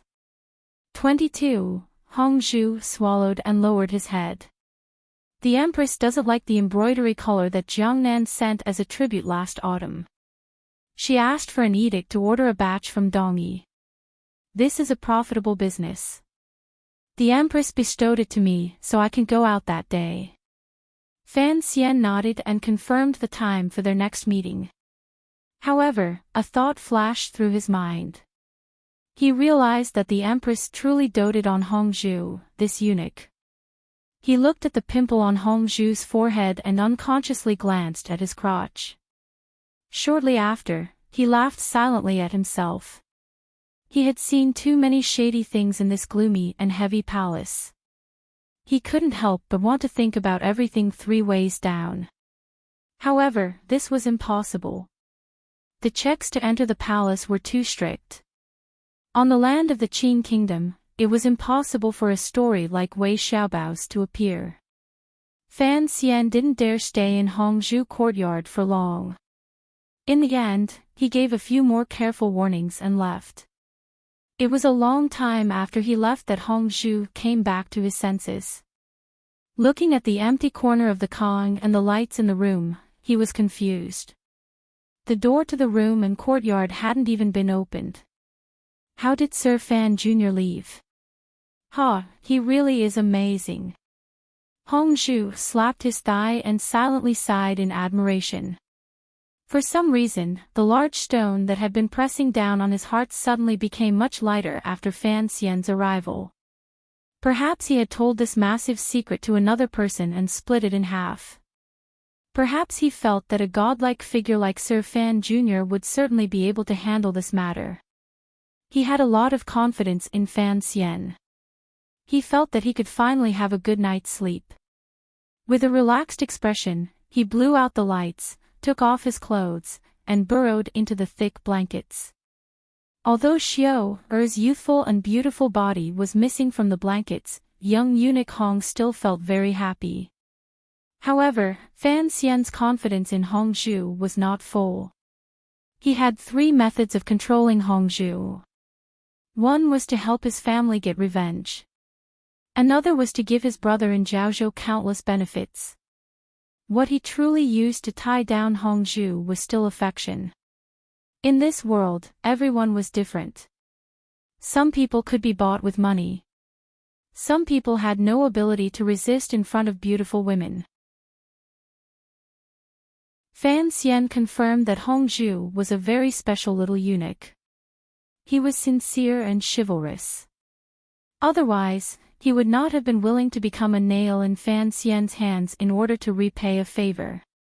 He also would not have occasionally curried favor with old eunuch Hong. However, a person's personality and nature would always change according to the environment they were in. Hongzhu was no longer that bitter child running for his life in the mountains. He was also no longer a little eunuch who was bullied by others in the palace. He was the head eunuch in the Eastern Palace. He was deeply favored and trusted by the empress, the emperor's favorite, and the eunuchs and serving girls in the palace fawned on him. Circumstances changed one's temperament. Vanity could melt one's bones, and greed could cloud one's heart. Who knew if, in the future, he would not be unable to resist the temptation of profit and quietly lean to the other side? No one knew that Hongzhu was one of his people, so it would be very easy for the other factions to accept him. If they were playing around, of course, Fan Xian would be happy with this state. If Hongzhu really did something, there was nothing he could do. Fortunately, he had this secret. Fan Xian was very grateful for this secret. Regardless of whether or not it could bring him any benefits in the future, at least this shared secret could make it so that Hongzhu would never be able to leave him again, at least until the eldest princess and crown prince fell from power. Returning to his residence in the front corner of the royal palace, Fan Xian carefully confirmed in the darkness that the little trap he had set when he left had not been broken by anyone. It looked like no one had come to disturb him in these short hours. Stretching out a finger, he brushed away the strand of black hair and rubbed something on the noses of the 2 sleeping eunuchs. He then sat on the bed and took out a bottle of royal wine he had picked up along the way. He sprinkled some by the side of the bed and sat in a daze for a while before falling asleep. Sitting in the carriage, Fan Xian couldn't resist turning his head to glance at the thick red walls of the palace. Unconsciously, he wanted to get as far away from the royal palace as possible. He had entered the palace too many times. Each time he entered, it was like the first time he entered the palace to visit the various ladies. He could feel that cold feeling. It had nothing to do with the weather. It was just cold, thin cold. He hated this smell in the royal palace, so he hated staying in the royal palace all the time. He sympathized with the emperor who had always been locked up in the royal palace. For the same reason, he did not want to be emperor. This was not being pretentious, it was the truth. In his previous life, a post on a certain forum had described the inhuman pain of the emperor's occupation. Thus, Fan Xian wanted to maintain his right to choose his own career. This was probably the biggest conflict between him and Chen Pingping. With 100,000 strings of silver tied around his waist, riding down to Jiangnan, carrying the emperor's sword on his back, and controlling the power of the world, perhaps this kind of life was not bad. Of the 4 great grandmasters, Yi Liuyun's life was the most relaxing. However, he still needed the Juanshan conference's silver and meticulous service. But, Fan Xian didn't need it. Immersed in his beautiful imagination, Fan Xian tilted his head and glanced at his wife. Lovingly and gently stroking the hair on her head, he said, "In a few years, the world will be at peace." A few years. Warner pulled up the corners of her lips and forced a smile. "I hope so. How did your talk with Mother go?" Lin Warner looked at the Jingdo Street scene outside the carriage window and suddenly asked this question. Fan Xian started slightly and warmly said, "We chatted for a while, but there wasn't anything of substance. You looked very tired yesterday and went to sleep so early. It wasn't good for me to stay too long." "I was pretending to sleep," Lin Warner calmly said. "If I didn't sleep, it wouldn't be convenient for you two to say anything." Fan Xian was silent for a long time. Only now did he understand that his wife was giving him and his mother a chance to negotiate and see if they could reach a compromise. However, there was already too much blood on their hands. It would be difficult to wash them clean and carry out a second handshake. Feeling her husband's silence beside her, Lin Warner suddenly felt that her spirit was lacking. Her body felt weak. In a quiet voice, she said, "What should we do?" Fan Xian silently pulled his wife gently into his arms. He didn't know what to say. Warner did not refuse his embrace. She tilted her head and gently leaned against his chest. A trace of indifference and hopelessness appeared between her brows and disappeared in a flash. Tears began to roll down like pearls. They formed a line and soaked Fan Xian's clothes. It was not that Fan Xian had not considered the problem of what to do. However, the situation had long been set. He could try to destroy the second prince's ambition, but he did not have a glimmer of hope that he could convince the eldest princess to leave the stage of this world. "Either you die or I perish in the struggle." Naturally, Warner, who was caught in the middle, was the most pitiful person. Fan Xian clearly knew this, but he could not change anything. He held his wife tightly in his arms.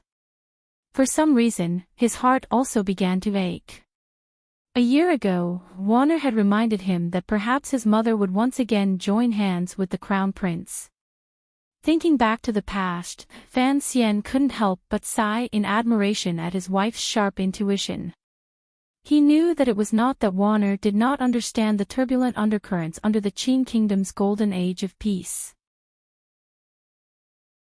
She was caught in the middle and could only remain silent.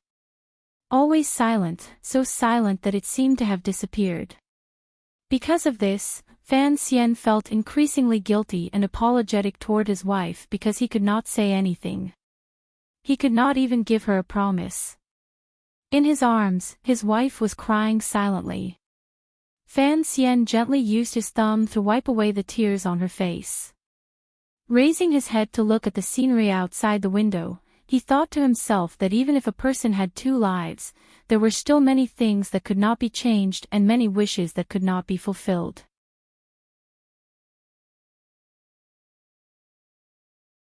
Chapter 478. This was the first time in Fan Xian's 3 years in the capital that he had planned something on his own. He didn't have the help of the old men or Yan Bingyun's plans. However, he could still use the Overwatch Council's enormous intelligence network and the enormous files and resources accumulated over the years to begin extending the tentacles of a conspiracy from outside the royal palace into the royal palace. The pressure was great, but he had to learn to endure it. In the process of preparing for this matter, it wasn't that he hadn't considered telling the truth to his father and Chen Pingping. However, the thoughts of these two elders were truly difficult to fathom. No one knew how loyal they were to the emperor. He also didn't know whether or not such a conspiracy that would throw the royal family into chaos would be forcefully suppressed by these two elders for some reason. Thus, he chose to move forward in the dark alone. The Overwatch Council's intelligence reports flowed endlessly into his study. In order to avoid drawing the attention of those with ulterior motives, Fan Xian used an ingenious name. He only carefully touched on the information on the outside. Then, it passed through a few hands and was delivered to a remote and quiet courtyard in the middle of the city. He didn't dare to be silent for too long in the study and reveal any traces. As usual, he was filial to his father and wandered freely in the garden. Along the way, he even went to Aksayan Chiwu's manor to be a guest. However, this year, Xian Chiwu did not invite him as he had in the past. Fan Xian knew that Xian Chiwu was, after all, close to the Crown Prince. At this juncture, when the Crown Prince was gradually waking from his silence and using his good performance to fool everyone in the palace, Xian Chiwu must have received the Eastern Palace's signal and no longer tried to rope him in. However, this change was not sudden. Xian Chiwu found a good excuse and personally went to the manor to deliver a generous gift. After a few days, Fan Xian finally thought through this matter from beginning to end. After going through the plan in his mind, he stood in the position of an investigator and used a cautious gaze to examine the clues in his mind. He confirmed that the royal family's investigation from top to bottom would not involve Hongzhu and would not implicate him. Only then did he feel slightly more relaxed. On the 7th day of the new year, Fan Xizha, who had been cooped up in the manor, pestered his brother to go out for a walk.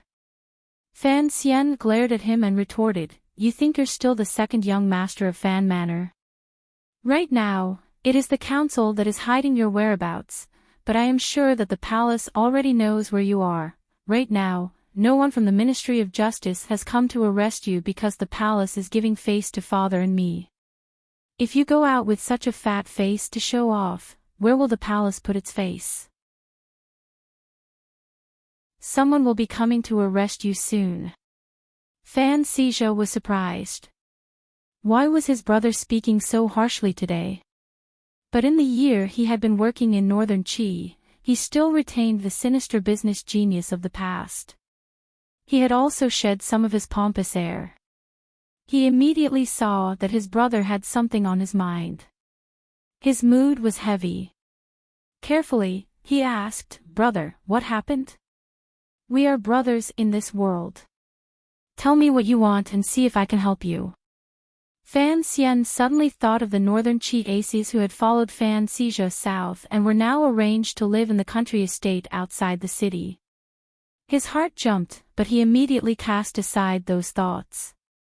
He didn't even dare to disturb Director Chen and his father, let alone his precious younger brother. It was just that Xizha had seen through his thoughts, so he had to cover it up. He paused slightly and then said, "On the 10th day, the Great Prince's manor will open its doors to welcome guests. I will also be going." The 10th day. Fan Xizha pressed his lips together and giggled. "Brother, that is an important day. It looks like the Great Prince truly thinks highly of you, to actually pick such a day to invite you." Fan Xian laughed coldly. "I'm afraid this is Wang Fei's intention. What am I worried about? I said I was going to take Hongqing, but yesterday, someone from the manor came to remind me that on the 10th day, our second prince will also be going." Fan Xizha sucked in a cold breath. "Good heavens, brother, you beat the second prince into a pile of mud, and now you're going to sit at the same table to eat. Be careful of that woman's dirty tricks." Fan Xian furrowed his brows and said, "Not necessarily. Who would dare to kill someone in the Great Prince's manor? It's just, I feel it will be difficult to deal with." Fan Xizha lowered his head and immediately understood what his brother was worried about. The Great Prince had chosen the 10th day to invite guests, and it was Fan Xian and the second prince. Presumably, the Great Prince still wanted his two brothers to be at peace again. His brother couldn't not give face to the Great Prince, but he couldn't let go of the second prince. No wonder he was in such a difficult situation. He thought he understood the reason for his brother's heavy thoughts. He shook his head and said, "If you want to eat, then eat. In any case, if you don't say anything, the Great Prince can't do anything to you." Fan Xian smiled. "That's true." He looked at his brother and suddenly said, "Are we really going out? We can't get out of the carriage. We can only watch from the carriage." Fan Xizha was overjoyed and looked at him pitifully.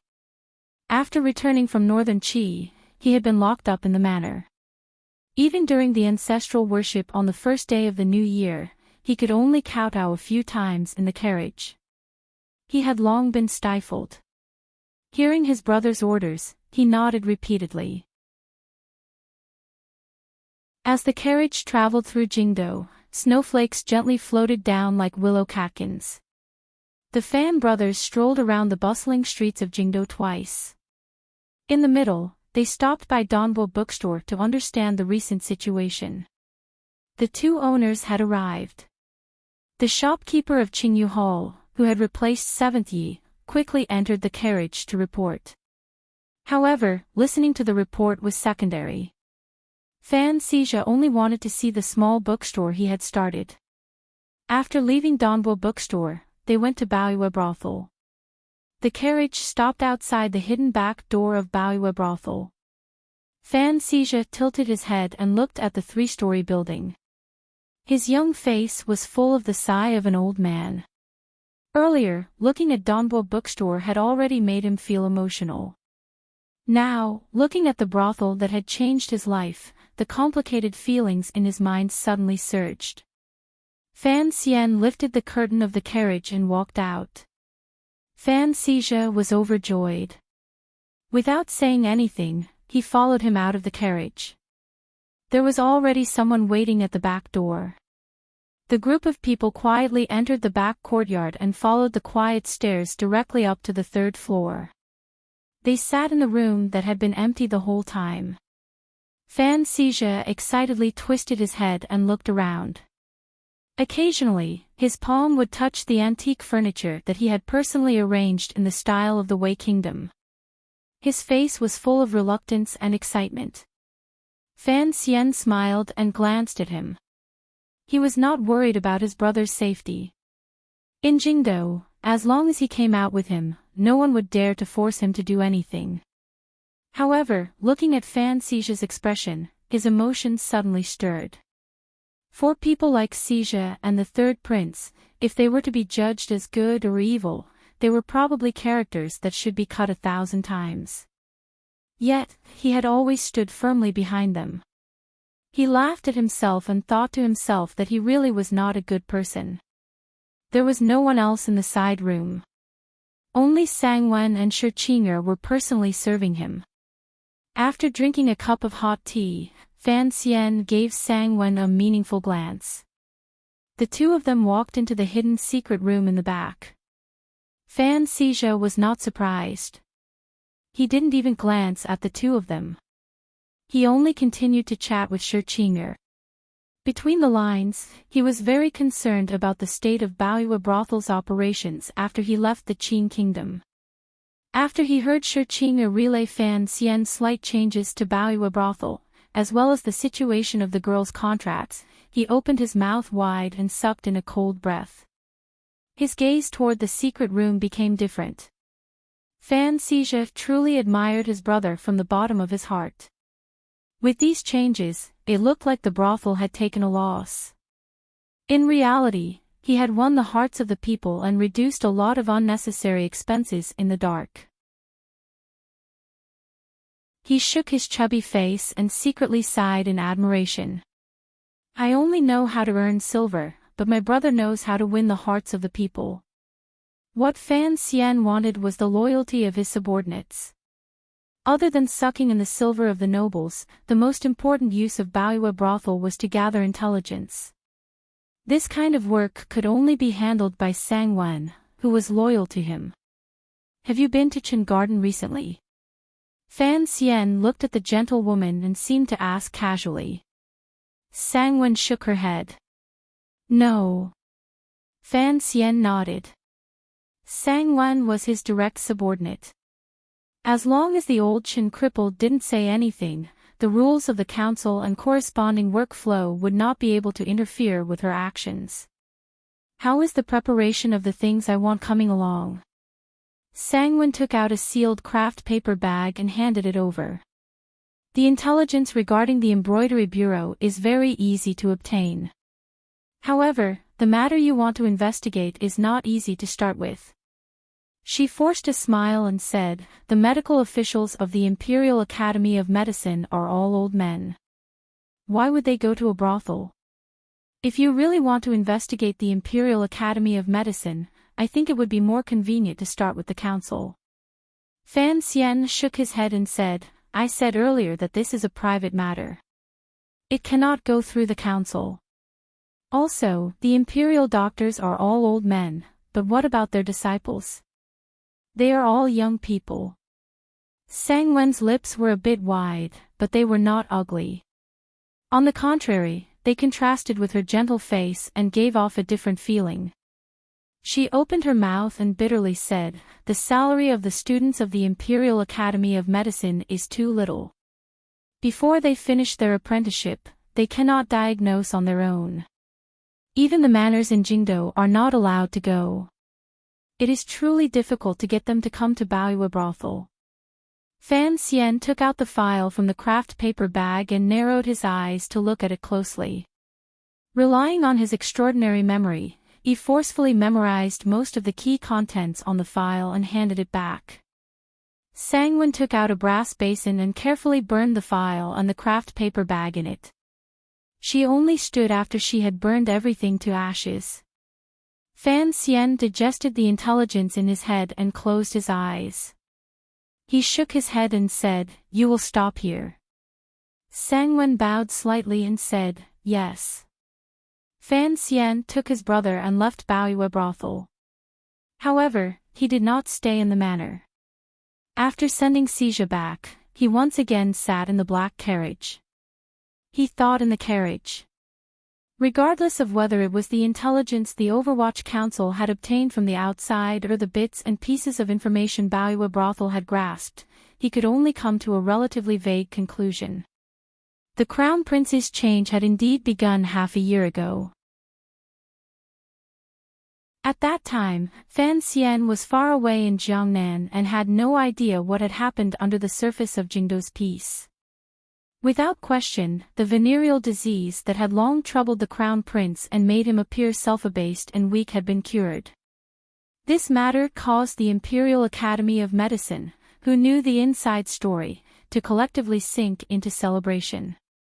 They all thought it was a favor from heaven and a blessing for the Qin kingdom. It was also from that time on that, because of the Crown Prince's recovery, his entire person began to emit a glow called confidence.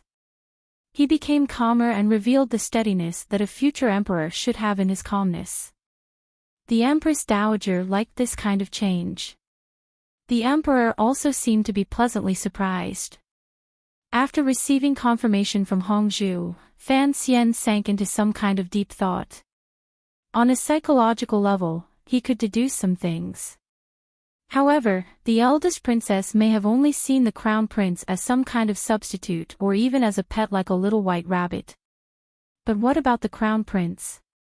Even if he was the passive party, where did he get the courage from? Regardless of whether it was the Crown Prince's cowardice and arrogance in the past or the current Crown Prince's steadiness and self-control, neither should have the courage to do such an absurd thing. Although it was beneficial from a political standpoint, the Crown Prince still did not seem like someone with this kind of courage because he was not crazy enough. Thus, before he came to an agreement with Hongzhu, the first thing Fan Xian did was investigate the cause of this matter. He felt it was truly strange. The carriage jolted. Fan Xian's brows were furrowed tightly. As Fei Jie's successor, he was too familiar with things like medicine. After he had a general understanding of the entire situation, he unconsciously placed his suspicious gaze on the medicine. Medicine. In this world, although venereal disease was not an incurable disease, it was still something that lingered in a sickbed and was difficult to endure.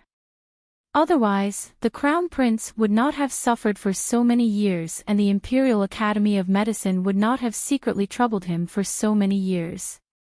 What kind of medicine could cure the Crown Prince in such a short amount of time? What kind of medicine could make the Crown Prince so much more daring? Thus, he arranged for Sangwen to begin investigating the clues along the way. Of course, he used another reason. However, after investigating, he found that the back of this clue was a ball of dense fog.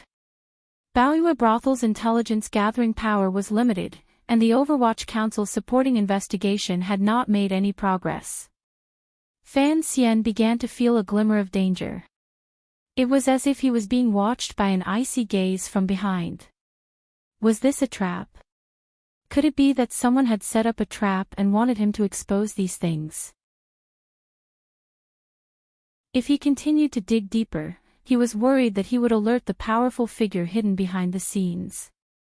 Thus, he decisively stopped the investigation of the medicine and turned back to the path he should be on. He understood one thing.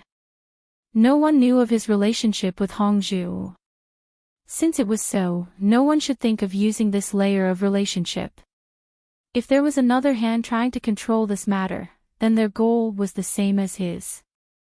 As long as he was not implicated when the matter happened, that hand would not be able to use him. The medicine was key, but it was not. The key was still the Crown Prince's heart. Perhaps the medicine could add fuel to the fire, but this kind of method of doing things was rare and powerful. Fan Xian guessed that if there really was a problem with the medicine, then who could have made it? In an instant, a few names immediately floated into his mind. The ones with the motive to do such a thing were himself, who wished at any moment to throw the eldest princess and crown prince off their horses, and the second prince, who had the help of the Yi family but was beginning to faintly feel that the crown prince was going to steal his place in the eldest princess's heart. It could even be the emperor. In the carriage, Fan Xian jumped in fright and unconsciously shook his head. Although he had always been on guard against the emperor had treated him well and did not seem like this kind of person. Furthermore, putting aside how apologetic the emperor was toward the eldest princess, even if he wanted to clean the courtyard, he would not stoop to using such a dusty method. Of course, the first name that rose to Fan Xian's mind was actually Chen Pingping. From the medicine, he naturally thought of Fei Jia. However, he couldn't find anything. He didn't dare take the risk to investigate. Naturally, he couldn't confirm anything, so he could only stop. The carriage came to a remote courtyard.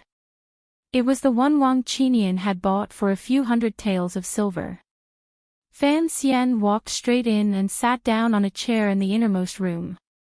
He silently looked at the wizened old man across from him. Wang Qinian said with a pained expression, "Ziyu is outside saying goodbye. He's going to Northern Qi tomorrow. Mu Tai doesn't dare to take over the first bureau." Fan Xian waved his hand to stop him and straightforwardly said, "You know I don't want to hear about these things." "You could go find Sir Yan," Wang Qinian said with a mournful expression. Wang Qinian put on a long face and said, "This lowly official is not good at this.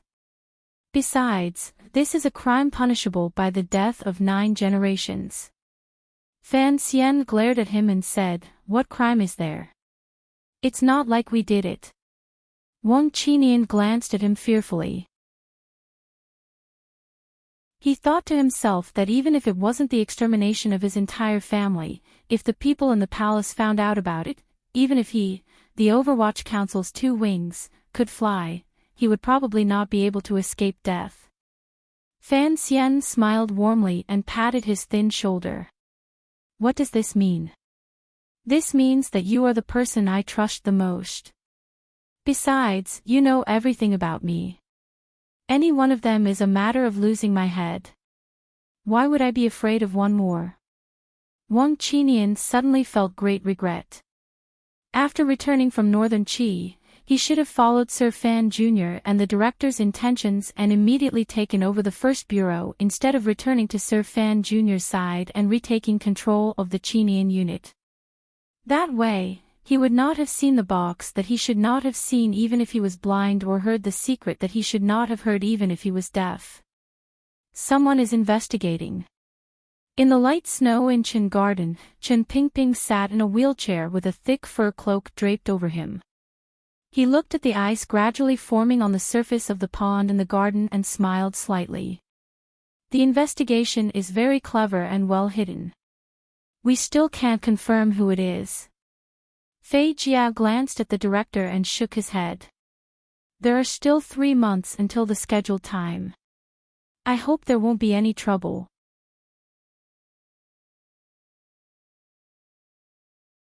Chapter 479.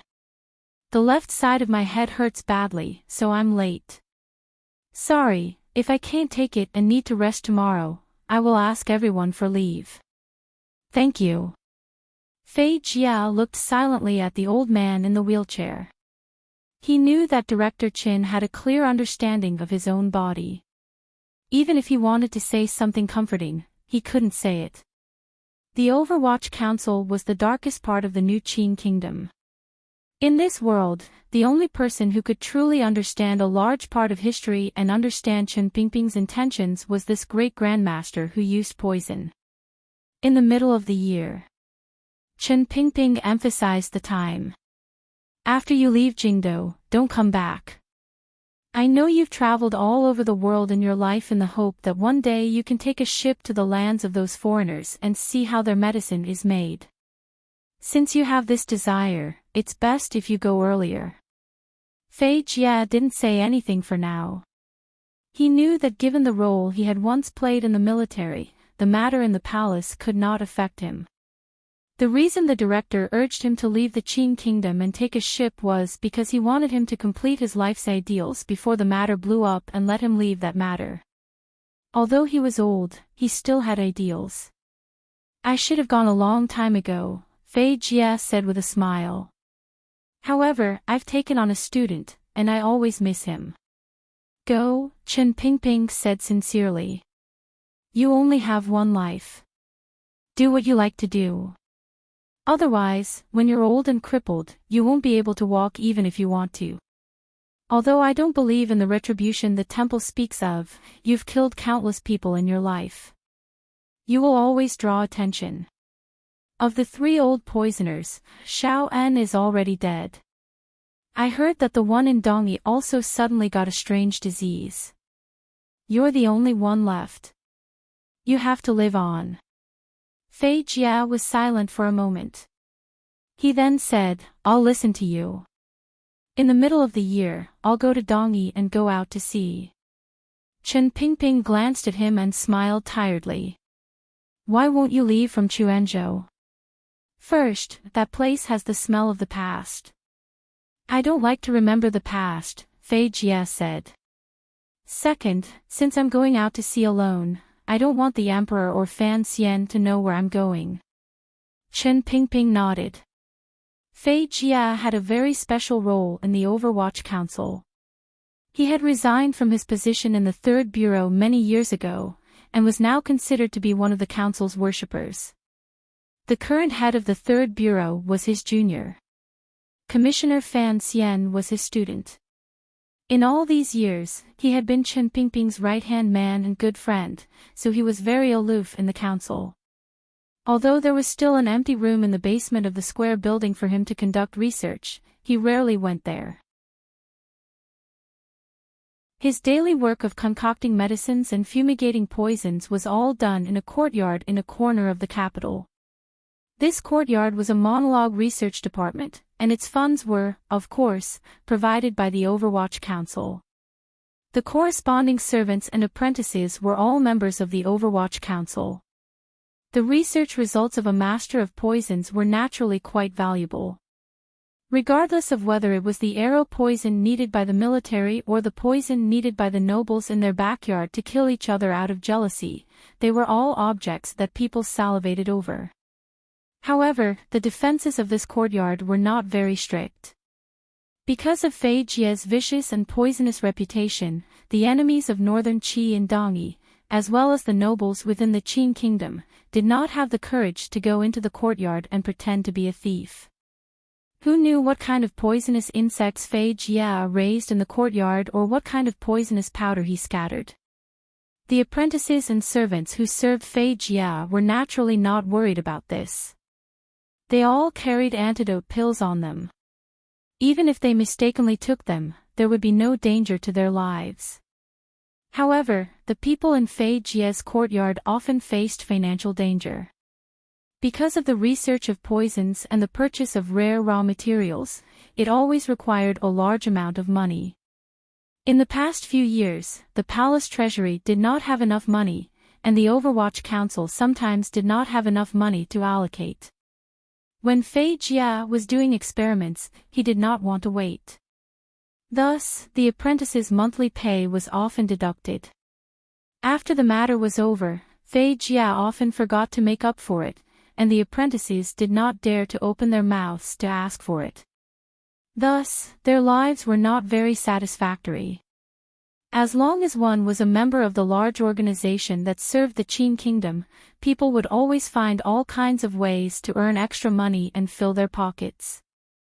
The apprentices in the council were no exception. What they relied on was their understanding of poisons. Although they didn't dare enter that little room and take out and sell Sir Fei's treasured results, some unremarkable little playthings became a way for them to make money. During these 10 years, the assassins, wives, and mistresses all over the world all used different channels to share in the Overwatch Council's poisons. At the same time, money also flowed in. However, the danger of selling poison was too great. No one knew where the poison would be sold. Thus, later, the apprentices began to steal Fei Jia's prescriptions to sell. In the beginning, business was not very good because not many people dared to use the medicine Fei Jia prescribed.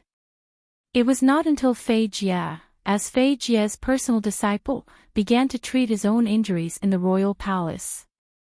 Later, Fan Ruoruo inherited her brother's skills and began to give lectures at the Royal Academy of Medicine. Only then did Sir Fei Jia's ability to treat illnesses truly receive the recognition of the market. Selling medicine was good, safe, and free of future troubles. 5 or 6 months ago, an apprentice by Fei Jia's side had sold a prescription.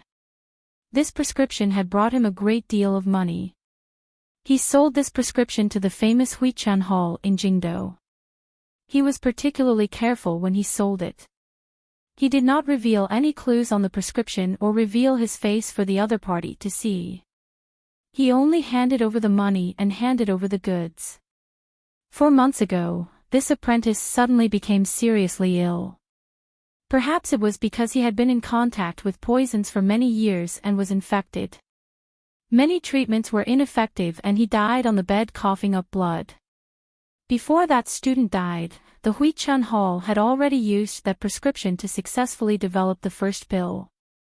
After confirming its effects on a test subject, the old shopkeeper of the Huichan Hall had wisely turned the existence of this pill into the greatest secret of the Huichan Hall. However, he had not discovered the side effects of the pill at all. He knew that many nobles in the capital needed this medicine. This was what Huichan Hall relied on to display their power in Jingdou. Of course, the old shopkeeper would not be stupid enough to let the prescription leak out. Instead, he used a secret connection to send one pill to the owner behind him. The owner behind Huichan Hall was a 6th-level master from Taichung Temple. This master had always been careful and did not let his connection to Huichan Hall leak out. When he had confirmed the effects of the medicine, a wave of excitement immediately took over his face. Taichung Temple was responsible for matters related to the royal family and moved around the palace. Of course, they faintly knew about the so-called hidden illness of the crown prince in the Eastern Palace these years. This master faintly saw the possibility of his meteoric rise. However, he was not satisfied with just being a person who applied medicine. Thus, he took a detour to find the manor of another clan relative and delivered the medicine. Of course, he did not explicitly say that it was the result of his own medicinal hall's research. He only said that after searching bitterly, he had finally found this medicine among the foreign goods in Dongyi. That clan relative's eyes naturally lit up when he heard this.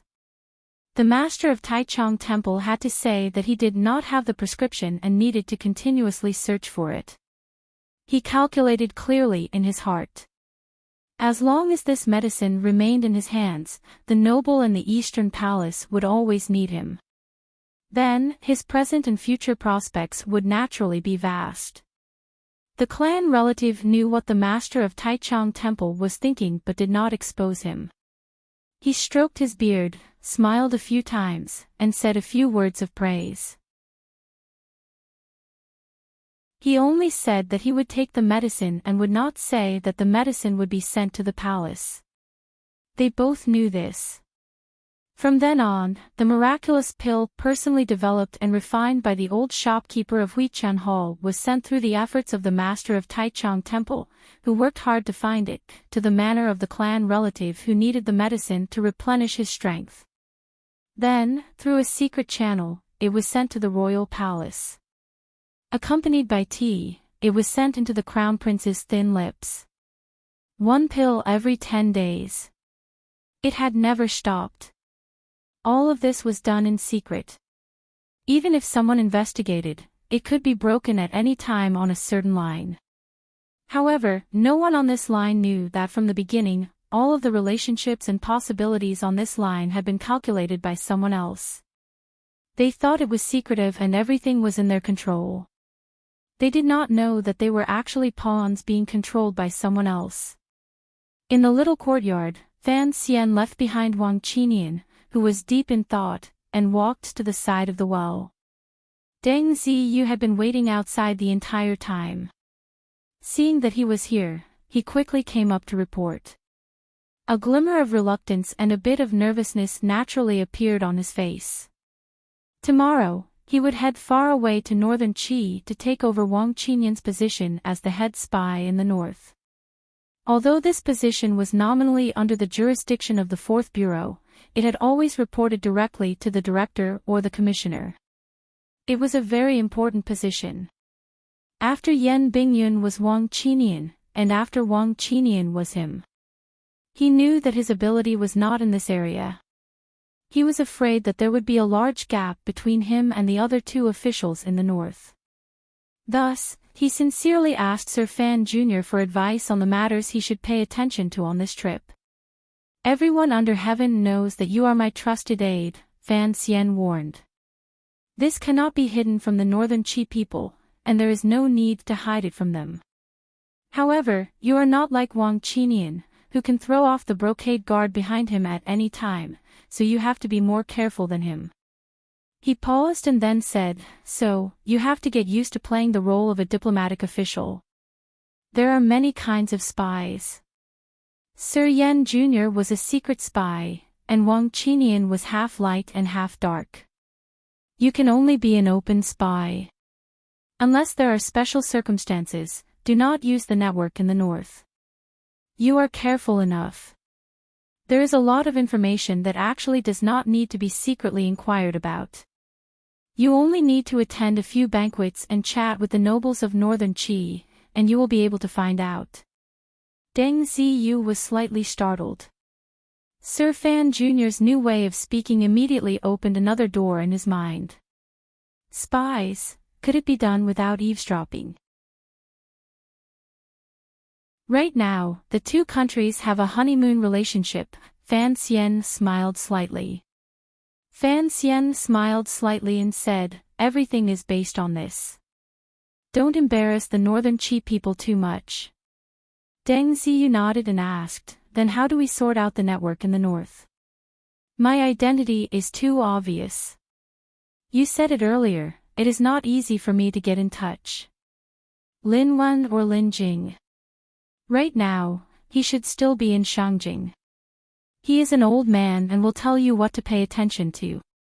Fan Xian thought for a bit and then said, I have already told you in private about the 1st level. However, don't go to that place. If there are any instructions, go find Xija. He has a business network under him. It is more convenient to send messages to the 1st level. Deng Ziyu knew that the 1st level was the oil shop that Sir Fan Jr. had privately mentioned a few days ago.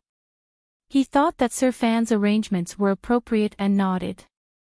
If there is a private message for me heading south, go from Xiaomingji. Fan Xian thought for a bit and then said, Baoyue Brothel's branch in Shangjing is about to open. At that time, I will have them contact you. Deng Ziyu thought that Sir Fan had already arranged everything, so he did not need to spend too much effort. Fan Xian looked at his calm face, but a faint apologetic feeling welled up in his heart. Having Deng Ziyu reveal his identity and go to Northern Qi was actually to make it inconvenient for him to come into contact with Northern Qi's spy network. It would give his brother a chance to extend his hand inside and, at the same time, allow Baoyue brothel to mix in. Deng Ziyu had never doubted Sir Fan Jr.'s intentions, but Fan Xian had an absurd thought. He wanted to see if he could turn the entire Qin Kingdom's Northern Qi spy network into his own eyes and ears. This network was too important for Xi's business and his own dealings with Northern Qi. He gently coughed and then said, "On this trip north, I will take 300 black knights to escort you through Zhangzhou. Naturally, there will be Northern Qi people to meet you there. Other than court matters, the most important thing is that you bring me alive into Shangjing. After entering Shangjing, don't find anyone else. Go directly to the temple of Tianidao to find Haitang. Listen to her arrangements for the rest." Fan Xian raised his head and glanced at the bare-chested young man chopping wood in the corner of the courtyard. The young man's life was full of vigor, but there was still immaturity between his brows. It was impossible to tell how old he was. Deng Ziyu followed his gaze and furrowed his brows. Haitang can arrange it, but, after the Northern Qi people find out, will they have any thoughts? Fan Xian's expression was calm as he said, "The Northern Qi people's thoughts have nothing to do with us. I am just sending him over." Deng Ziyu hesitated for a moment and then said probingly, "But, if you return him to see Lily, how will you control him in the future?" He was Fan Xian's trusted aide, so he knew the story of how the commissioner had forcefully taken this young man from the director. He also knew that this unremarkable young man, who had been locked up in the little courtyard for almost 2 years, was actually the younger brother of the current Northern Qi imperial consort, Si Lily. There are many ways to control him. Right now, I don't need this method, so I might as well be generous. It will be more comfortable for everyone to work together, Fan Xian said with a smile. In his heart, however, he was thinking that the interests between him and Northern Qi had long been intertwined. Whether a hostage was there or not, it didn't make much of a difference. Si Lily's brother had long lost the importance he once had. Deng Ziyu no longer had any objections. Fan Xian waved his hand and summoned the young man over. Looking at the unfairness and hatred that had yet to be smoothed out on the young man's face, he warmly said, "You are about to go to Shangjing. Is there anything you want to buy for your sister?" The young man spat on the ground. Fan Xian and Deng Ziyu both laughed. Fan Xian looked at him and shook his head. "After you go to Shangjing, change your temper. I don't want you to cause trouble for your sister. Also, don't blame me for locking you up for 2 years, you also know about the problems of your past. If I hadn't locked you up, you would probably be long dead. After you go to Shangjing and see your sister, remember to say hello to her for me." Suddenly, he thought of the journey he had taken with Si Lily in the same carriage 2 years ago. His thoughts wandered slightly, but he immediately calmed down and said, "Say thank you for me." The young man didn't quite understand and scratched his head. He had only seen Fan Xian a few times and had always been locked up in the courtyard. He didn't know the rumors outside, but he knew that this young noble was certainly an important official in Qin Kingdom. However, he seemed a bit too young. He was a bit surprised that this noble surnamed Fan seemed to be very familiar with his sister, whom he hadn't seen in a long time. It was as if they had a friendship. Hearing this person say this, was he really supposed to be grateful to him? The young man scratched his head again. When the sky darkened, Fan Xian and Wang Qinian left the courtyard and got into the carriage. In the carriage, Fan Xian looked forward and smiled mischievously. "Lao Wang, your house is also in this area. Why haven't you invited me to sit?" Wang Qinian looked at the smile on his face and felt a pang in his heart. He remembered when he had peeked at the love letter between Fan Xian and Haitang and Fan Xian's last threat. In a trembling voice, he said, "Sir, my daughter is still young, let's wait a few more years." Fan Xian paused and almost spat out a mouthful of blood. He glared angrily at the old man and thought, what kind of beautiful girl can you give birth to with your appearance? It was just a joke. However, under Wang Qinyan's heavy worry, his ability to be a supporting character had clearly decreased. The carriage stopped at the back door of Wang Qinyan's house. There was no one in the carriage, but there was no one in the manor either. Two commoners with ordinary faces wearing coarse cotton jackets appeared in the alley opposite the manor of an imperial relative in the south of the city. The two of them had their hands in their sleeves and were half crouching on the ground chatting. However, the content of their conversation did not seem very casual. "It's this family. Almost all of the Empress's relatives have died. This is a very distant relative. What's the use of knowing?"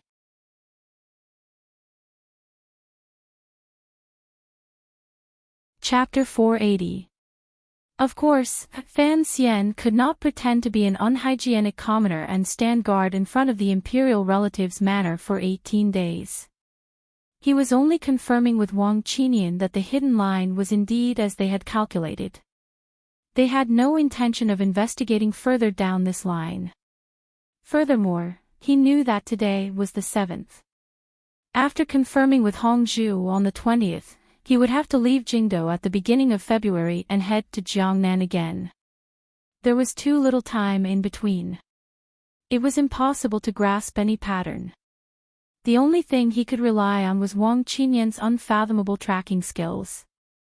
After confirming the target, the two of them left the entrance of the imperial relative's manor and returned to the back door of the courtyard in the old city. Although Fan Xian was interested in seeing Wang Qinyan's daily life, these days had been rather tense. He didn't have much time to enjoy life. With a wave of his hand, he climbed into the carriage. All of his equipment was left in the black carriage. He took off his outer clothing and checked his sleeve crossbow and medicine pouch. Only then did he take out a cosmetic box and carefully apply it to his face. He then used the Overwatch Council special glue to stick the corners of his brows down. Immediately, the distance between his eyes and brows changed. He also added an unremarkable mole on his chin. The elegant young master immediately became an unremarkable passerby. The carriage stopped outside the Lotus Pond Square in the west of the city. Fan Xian and his people had long gotten off the carriage and merged into the complicated crowd in the west of the city. The area of the west of Jingdou was not large. Compared to the other cities, it was not rich enough, quiet enough, or noble enough. Particularly, the area around Lotus Pond Square was a slum district. The people who lived there all day long considered the problem of survival. Only when there was food in the family storeroom would people consider things like etiquette and morality. Thus, the people in the square did not have a bit more integrity to stand in the turbid world because of the name Lotus Pond Square. On the contrary, it was a mix of dragons and snakes. There were all kinds of shady business. Passerby Fan Xian used the rain hat at the back of his clothes to block out the small snowflakes. With a dark expression, he stepped through the mud in the alley toward the depths of Lotus Pond Square. His expression did not attract much attention in Lotus Pond Square. The commoners on the side of the street and the shopkeepers in the shops couldn't be bothered to glance at him. There were too many people in the square with dark expressions, as if their fathers had died. There were too many brothers on the street. It was not every day that they could collect their debts. Not every time the Jingdou government caught them, they were able to escape. The brothers on the street were righteous and vicious. Their moods were also very violent, so it was normal for them to be gloomy. Passing through a narrow alley with broken eaves, Fan Xian once again fell into the encirclement of the prostitutes standing on the street. Fortunately, it was still early. Although the dedicated prostitutes had come out to stand, the shoddy makeup on their faces and their incessant yawns spoke of their low fighting ability. Only then was Fan Xian able to leave lightly and burrow into a little wooden building in the back of the street to find his destination. The wooden room was filled with an unpleasant smell. The moment Fan Xian entered the door, he couldn't resist rubbing his nose. However, he did not take off the hat on his head. He sat directly by the bed and took out a token from his clothes, handing it to the vigilant paralyzed man on the bed. The paralyzed man's hand could still move.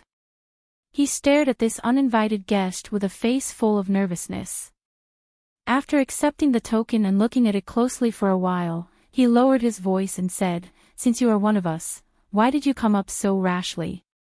Fan Xian didn't have time to argue with him. Straightforwardly, he said, "Has anything good come out from inside recently?" The paralyzed man's expression changed. He didn't know what kind of person this hateful person in front of him was in the gang for him to ask so directly. Since he knew about this matter that required his head, he must be a trusted aide of the gang leader. He felt around in the smelly blanket for a while and pulled out countless boxes. Fan Xian opened them one by one and looked at them closely. His face still had that lifeless expression. It was clear he was not satisfied. The paralyzed man looked at his expression and shook his head. He rummaged around in the porcelain pillow under his neck for a while before finally pulling out half a piece of jade and handing it over. Fan Xian accepted the jade and looked at it closely. The color of the jade was excellent. It was warm and sparkling. It was truly a good item. Furthermore, the cloud patterns carved on it were clearly a royal item. He nodded his head with satisfaction. Not bad. This kind of good thing, the more the better. The paralyzed man smiled proudly. Fan Xian also smiled in his heart. He knew that the paralyzed man in front of him was not as pitiful as he appeared on the surface. Jingdo was the place where the distinguished and wealthy gathered, particularly the royal palace. Since ancient times, tens of thousands of people had provided for the emperor and various nobles. The eunuchs and serving girls who served the emperor and nobles would secretly steal these things out to feed the dark members of the people under heaven. It was like this in the royal palace, and it was also like this in various large manors. Furthermore, there was too much money and jewelry that could not see the light of day that needed to be laundered and exchanged for land deeds in various provinces and counties. Naturally, only the professionals at the bottom could do this kind of thing. The underworld was this kind of professional, so the truly powerful gangs in the world would all leave a small branch in Jingdo. These Jianghu people did not dare oppose the court, but they would not be courteous in being the court sewers and earning bits and pieces of silver to spend.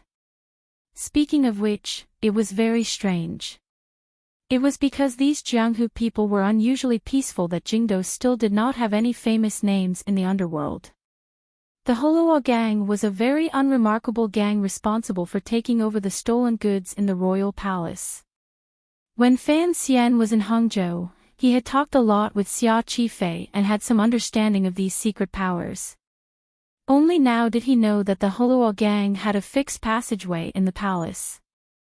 He couldn't help feeling deep veneration for them, which was why he had come to Lotus Pond Square today. This paralyzed man was responsible for the first part of the Holuo gang's sale of stolen goods in Jingdo. These people were doing things that required their entire families to be executed, so they were very careful. Each part was not connected, and the people receiving the goods often changed. This gave Fan Xian an opportunity to take advantage of. As for the token, it was something the Overwatch Council had prepared many years ago. The paralyzed man looked at his satisfied smile and proudly said, apparently, this was something the previous emperor had gifted to the Empress Dowager's paternal family. However, something happened later. For some reason, it has now returned to the Eastern Palace. This took a lot of effort. Fan Xian's heart jumped. He smiled and said, why would the nobles care about these little things? They just casually leave them in the storeroom. After a few decades, they won't forget to use them. The paralyzed man sighed and said, yes, if this piece of jade was sold in Jiangnan and then sold in Jiangbei, it could probably buy thousands of mu. Fan Xian didn't want to accompany him in sighing and said, first time meeting, I don't know the rules. He spoke very straightforwardly. On the contrary, the paralyzed man did not have any suspicions. He took out an account book from under the blanket and pointed to the space for first-class wine written on it. It's here. Fan Xian smiled and said, you paralyzed man, you sure can hide things under the blanket. The paralyzed man mumbled a few words as if he was recalling the past. He had followed the gang leader to kill everywhere and had been beaten to a pulp by someone with a hammer. The gang leader had taken pity on him, which was why he had come to Jingdo to manage these matters. Fan Xian didn't know much about the story of the Holuo gang, so he didn't respond. After he signed the book with his altered handwriting, he handed over a banknote from his clothes and said, the first installment is 30%, right? Don't take more from me. The paralyzed man looked at the 1,000 liang banknote and nodded. That's about right. Although this jade is certainly worth more than this, it is, after all, a taboo item. I can only sell it at a discount. After doing all this, Fan Xian carefully put the jade away. Without saying anything more, he walked out of the dark room. Walking along the mud-covered streets of Lotus Pond Square, the sky was still dark and gloomy.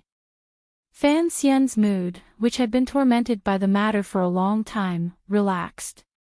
He had already thought through how to handle the entire matter. Although this plan was indeed complicated and annoying, Fan Xian had no other choice. In order to ensure Hongzhu's safety and to keep himself hidden behind the scenes, he had to approach the truth with so many twists and turns and expose it. Now that he had a plan in mind, although he didn't know if there would be any problems, it was much better than a few days ago when he faced a pot of braised pork shoulder and couldn't find a place to eat. He had thought through the entire process. All that was left was for Hongzhu to handle. Of course, he also needed the emperor to be as sensitive, suspicious, and full of imagination and intelligence as Fan Xian expected. Just as the eldest princess and Fan Xian had always thought, the Qing emperor was indeed a sensitive and suspicious person. A figure who had stood at the top of politics for a long time would always imagine the worst of all conspiracies and use his intelligence.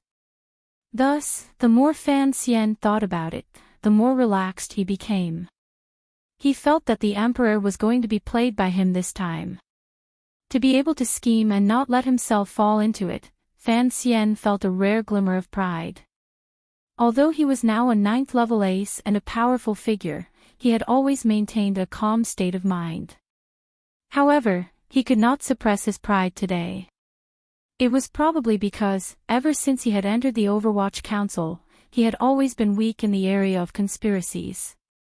In the past, he had Yan Bingyun's help, so he didn't see any problems. However, after the Jiaozhou incident, Chen Pingping had cursed him harshly in his letter and was very disdainful of his ability to weave conspiracies. Thus, Fan Xian was truly proud today. The more he thought about it, the prouder he became. Just as he was feeling proud, he saw a frustrated person under the archway at the exit of Lotus Pond Square. Fan Xian looked at the person with a blue cloth table under the archway, shouting for business in a loud voice. He couldn't help but stop in a daze. Stopping his steps, he hid behind the crowd and took a closer look. It was a litigation master. He was shouting at the top of his lungs behind the blue cloth table to drum up business. His face was slightly pale. It was as if something had happened to his body. Even his voice appeared weak. Fan Xian lowered his head slightly and let the rain hat cover most of his face. Narrowing his eyes, he looked at the table. A strange feeling rose in his heart. That litigation master's business was very bad. Not only did no one ask him to write a lawsuit for them, not even a single person asked him to write a lawsuit on their behalf. Furthermore, some of the commoners who seemed to vaguely know the inside story were walking far away from the blue cloth table, as if afraid of being tainted by bad luck. Fan Xian furrowed his brows and then left Lotus Pond Square. About an hour later, in a private room in a normal restaurant, Fan Xian's face was full of smiles. He pushed a plate of food in front of him and said, "Eat slowly and talk slowly. Why are you like this now?" Sitting across from him was the litigation master from Lotus Pond Square. He was also the person who had fought Fan Xian's first lawsuit in Jingdo and had later been kidnapped by Fan Xian to Jiangnan to help him in the Ming family lawsuit, Song Shiren. Song Shiren had a bandit nickname, Fu Zui. He was also known as the best litigation master in the world. He had always traveled in the government offices. How could he have fallen to the point of setting up a stall on the street? At the time, Fan Xian had been shocked when he saw him on the street. It was only later that he had his subordinates invite him over. However, he didn't dare go to Baoyue brothel. He narrowed his eyes and looked at the dejected litigation master. Although he guessed something, he still couldn't resist opening his mouth to ask about his recent situation. Song Shiren didn't eat. He only sipped a mouthful of white wine and gazed deeply at Fan Xian. Shortly after, he sighed and laughed bitterly 3 times. He didn't say anything. "Speak. Does it have something to do with me?" Fan Xian asked. Song Shiren sighed again. After a moment of silence, he said, "Since you guessed it, then I won't be afraid to embarrass myself. After returning from Jiangnan, the people in Tongren and the other streets knew of my glory in Jiangnan and looked at me more highly. They also knew that I was working for you, so they all nodded and bowed to me. However, later, the rumors changed. For some reason, not only did no one ask me to fight a lawsuit, even my good friends all left me. You don't know why." Fan Xian sighed. "You and I both know why." Song Shiren forced a smile and said, "Even if I knew, would I dare to go around crying injustice?" Fan Xian fell silent and listened to Song Shiren's sorrowful and cold narration. Only then did he know that the once best litigation master in the world had lived such a wretched life in the next few months. Not only was it a problem of not being able to earn money, but it seemed that in an instant, the entire Qin kingdom's bureaucracy had begun to target Song Shiren. The Jingdo government, Ministry of Justice, and even the Ministry of Rights in Taichung Temple all came to make trouble for him. They used all kinds of excuses. In any case, they stripped away all of his family property like it had been hit by wind and rain. No matter how eloquent Song Shiren was, how could he stand against the court's unreasonable methods? Furthermore, the powerful figures he was familiar with in the past were now silent. It was as if they were afraid of the person behind Song Shiren. Presently, Song Shiren could only take his family and rent a place like Lotus Pond Square. His life could be said to be wretched. Fan Xian and he met each other's eyes and shook their heads at the same time. The two of them both knew the source of all of this. Song Shiren had helped Fan Xian fight the Ming family case in Jiangnan. Putting aside how much he had helped Fan Xian, the important thing was that through Song Shiren's mouth, Fan Xian's idea that the eldest son's right to inherit naturally could not be violated, this sacred rule that was not in Qing law but had entered people's hearts, had been broken into pieces. This was a great taboo in the palace. The Empress Dowager had quietly said something, and there were countless people who thought of ways to make Song Shiren shut up. This was a very deep lesson. At least he's fine. Song Shiren touched his neck with some lingering fear. To be able to survive is already heaven's pity.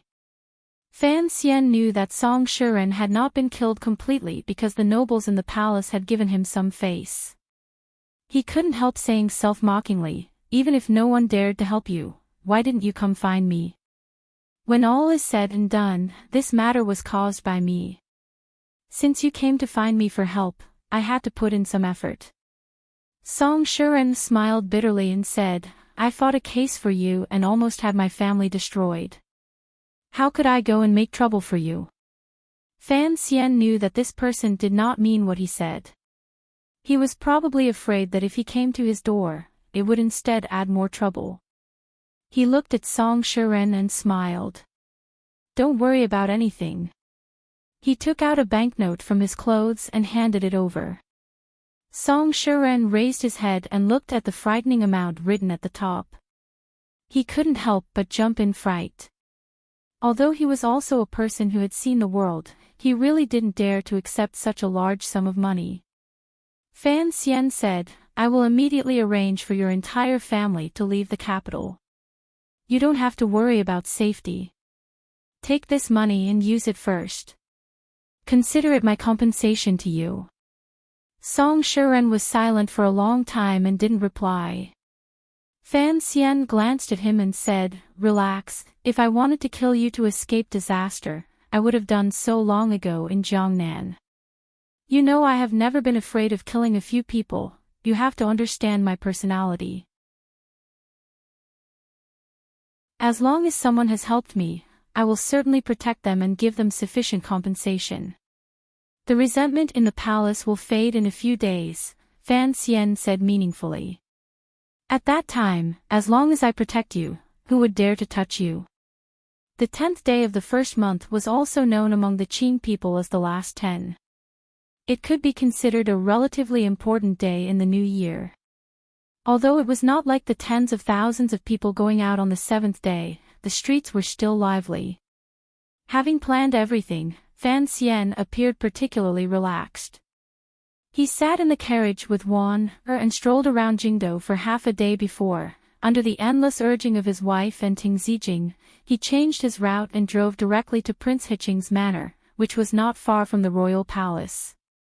The doors of Prince Hiqing's manor were wide open, but there were not many guests. The great prince was standing on the stone steps waiting for Fan Manor's carriage. The carriage stopped in front of the manor. The great prince looked at Fan Xian and smiled coldly. You've come so late. Don't slip away first later. The title of the book was Godly Movement Mecha. The book number was 1001948. Highly recommended because this guy's public version is free and updates 5K a day. Such sincerity and excellence truly makes me admire him. Also, my illness has not healed and is very uncomfortable. My condition is very poor, please forgive me. Recently, I haven't added much because it is not convenient. Please understand.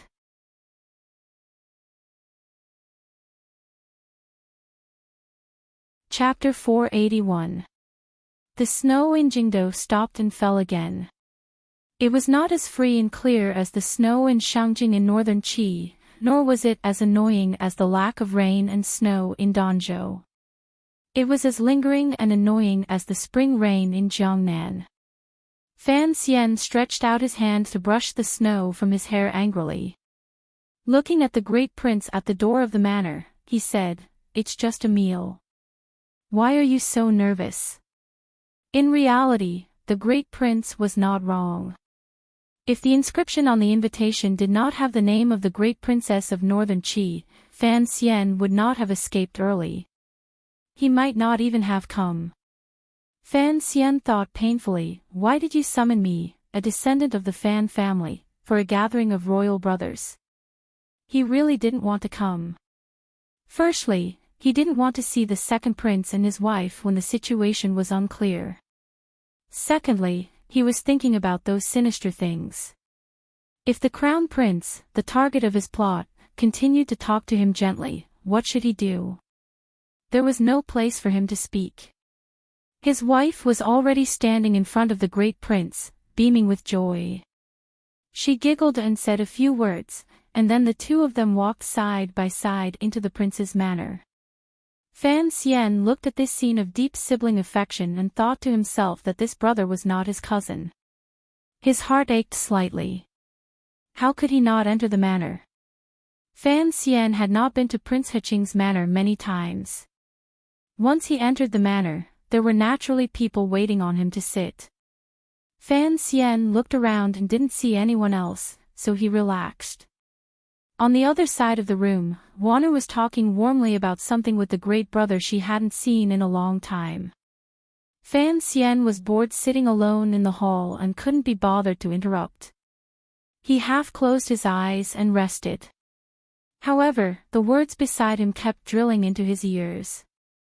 One moment, Wanu was teasing the great prince about his appearance after marriage. The next moment, the great prince was asking Wanu if she had gotten used to life in Jiangnan, if Fan Xian had bullied her, and how the scenery in Jiangnan was. What kind of yamen was the Hangzhou society? By the time Wanu explained clearly to the great prince that the Hangzhou conference had nothing to do with the yamen, Fan Xian couldn't resist yawning. He felt bored. This pair of brother and sister were important figures in the royal family. One of them was a general who had once led troops and killed people. How come when they talked, they were no different from the gossipy women of the Ting family? Just as he was cursing to himself, he suddenly felt a breeze behind him. He vigilantly opened his eyes and turned around, only to see a beautiful young woman dressed in gorgeous clothing lift the curtains and enter. Fan Xian was slightly startled. He stared at the flower in the woman's hair and smiled. "Greetings, Wang Fei." The person who had come was the great princess of northern Qi, the present Wang Fei. When this foreign noble had married into the Qin kingdom, Fan Xian had been the envoy. The two of them had traveled thousands of li together, so they were more familiar with each other than the others. However, ever since she and the great prince had married, it was not convenient for Fan Xian and her to maintain contact. Even the secret promises they had made to each other basically had no room to put into practice. After not seeing each other for a long time, he felt a bit unfamiliar. After the first greeting, Fan Xian didn't know what to say. Lin Wan'er saw the princess come out and quickly stood up to salute, but was forced by the princess to call her sister-in-law according to the customs of the people. Wang Fei's appearance was dignified, particularly the magnanimity at the tips of her brows and the corners of her eyes. It made one feel amiable and happy. However, at this moment, her calm gaze turned and stared at Fan Xian. Revealing a strange expression, she said, "I haven't seen you in a long time. How have you been?" Fan Xian was facing her. He had long seen the glimmer of severity and anger in the gentleness in her eyes. Additionally, she had called him Little Duke twice. He knew she was angry. However, he knew that Wang Fei's anger had nothing to do with the matters between a man and a woman. She also wasn't truly angry at him for not seeing or communicating much after sending his relatives back home. It was probably because of the Yangtsong Alley incident. He unconsciously glanced at the great prince's expression and found that he could still force himself to be calm. He could only hide his awkwardness and smile. "What the great princess is saying, it is best to call me Fan Xian as usual. How about, brother-in-law?" Although this joke was not funny, Fan Xian's way of addressing her was very particular. He still respectfully called her princess, using an old form of address. Firstly, it made her think of their old feelings. Secondly, he knew that Wang Fei would feel much better after hearing this form of address. Although the great princess of northern Qi was married to the great prince of the Qin kingdom and it was not a disgrace to her identity, she was, after all, marrying far away in a foreign country. Furthermore, the background of the marriage was the Qin kingdom's victory in the war between the two countries. Thus, for the northern Qi people, particularly the great princess, this marriage was not very glorious. Furthermore, the great prince was titled Prince Hiching. What did that mean? Each time he thought of the great prince's title, Fan Xian couldn't resist wanting to laugh. He thought that the emperor was indeed a dark and vengeful person. The great princess probably hated Prince Hiching's name. As expected, Wang Fei paused upon hearing the words, "Great Princess."